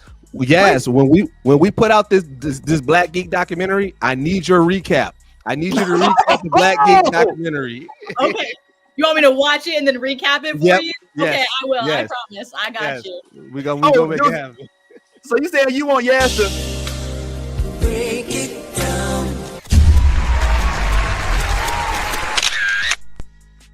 I think she can handle that. I think she can handle that. That sounds cool. So yeah, man, on behalf of myself, on behalf of everybody here, and like we said, please make sure y'all leave directly from here and go check out Pink Riot and Young Deuce. And don't forget, tomorrow, Room Full of Blurs. Do you want to tell us what we got going on Room Full of Blurs tomorrow, Miss Lady Mandalore? But of course, as usual, y'all know I am very much about my Black independent comics. Tomorrow is going to be a different kind of guest. Not really, because she's Black and is a lady. She is Ryan Oakley. She is one of the artists that are out here doing her goddamn thing. I don't want to give away too much. It's going to be a very interesting interview. Yeah, it's going to be fun. It's going to be fun. I've also got some updates on some comics that are going to have some new issues coming out very, very soon. Black Cotton. It's going to be fun. It's going to be a good show. All right. Tomorrow on YouTube and Twitch at 7 p.m. Eastern Standard Time with my co-host, Navy Montel, because he's fun. Hey, always. Thank you so much, Lady Mandalore. We cannot thank you enough. And for you that has watched this whole entire time, you psycho, how did you sit here from 10 a.m. Eastern time all the way till 1:15 Eastern time and rest with your boys? We sincerely appreciate each and every last one of y'all. You already know how we feel about you, from the first one to the last one to pull up. Make sure y'all support all of our blurred friends. And as we always say, be your authentic self, because if you ain't being yourself, guess what? You're being fake, and it ain't no honor in that. And in all things, if you a geek, like we always say, go ahead, let that good old geek flag fly. Till next time, deuces. The new Blurred Order is one of my favorite places to visit. I hope you'll join us next time.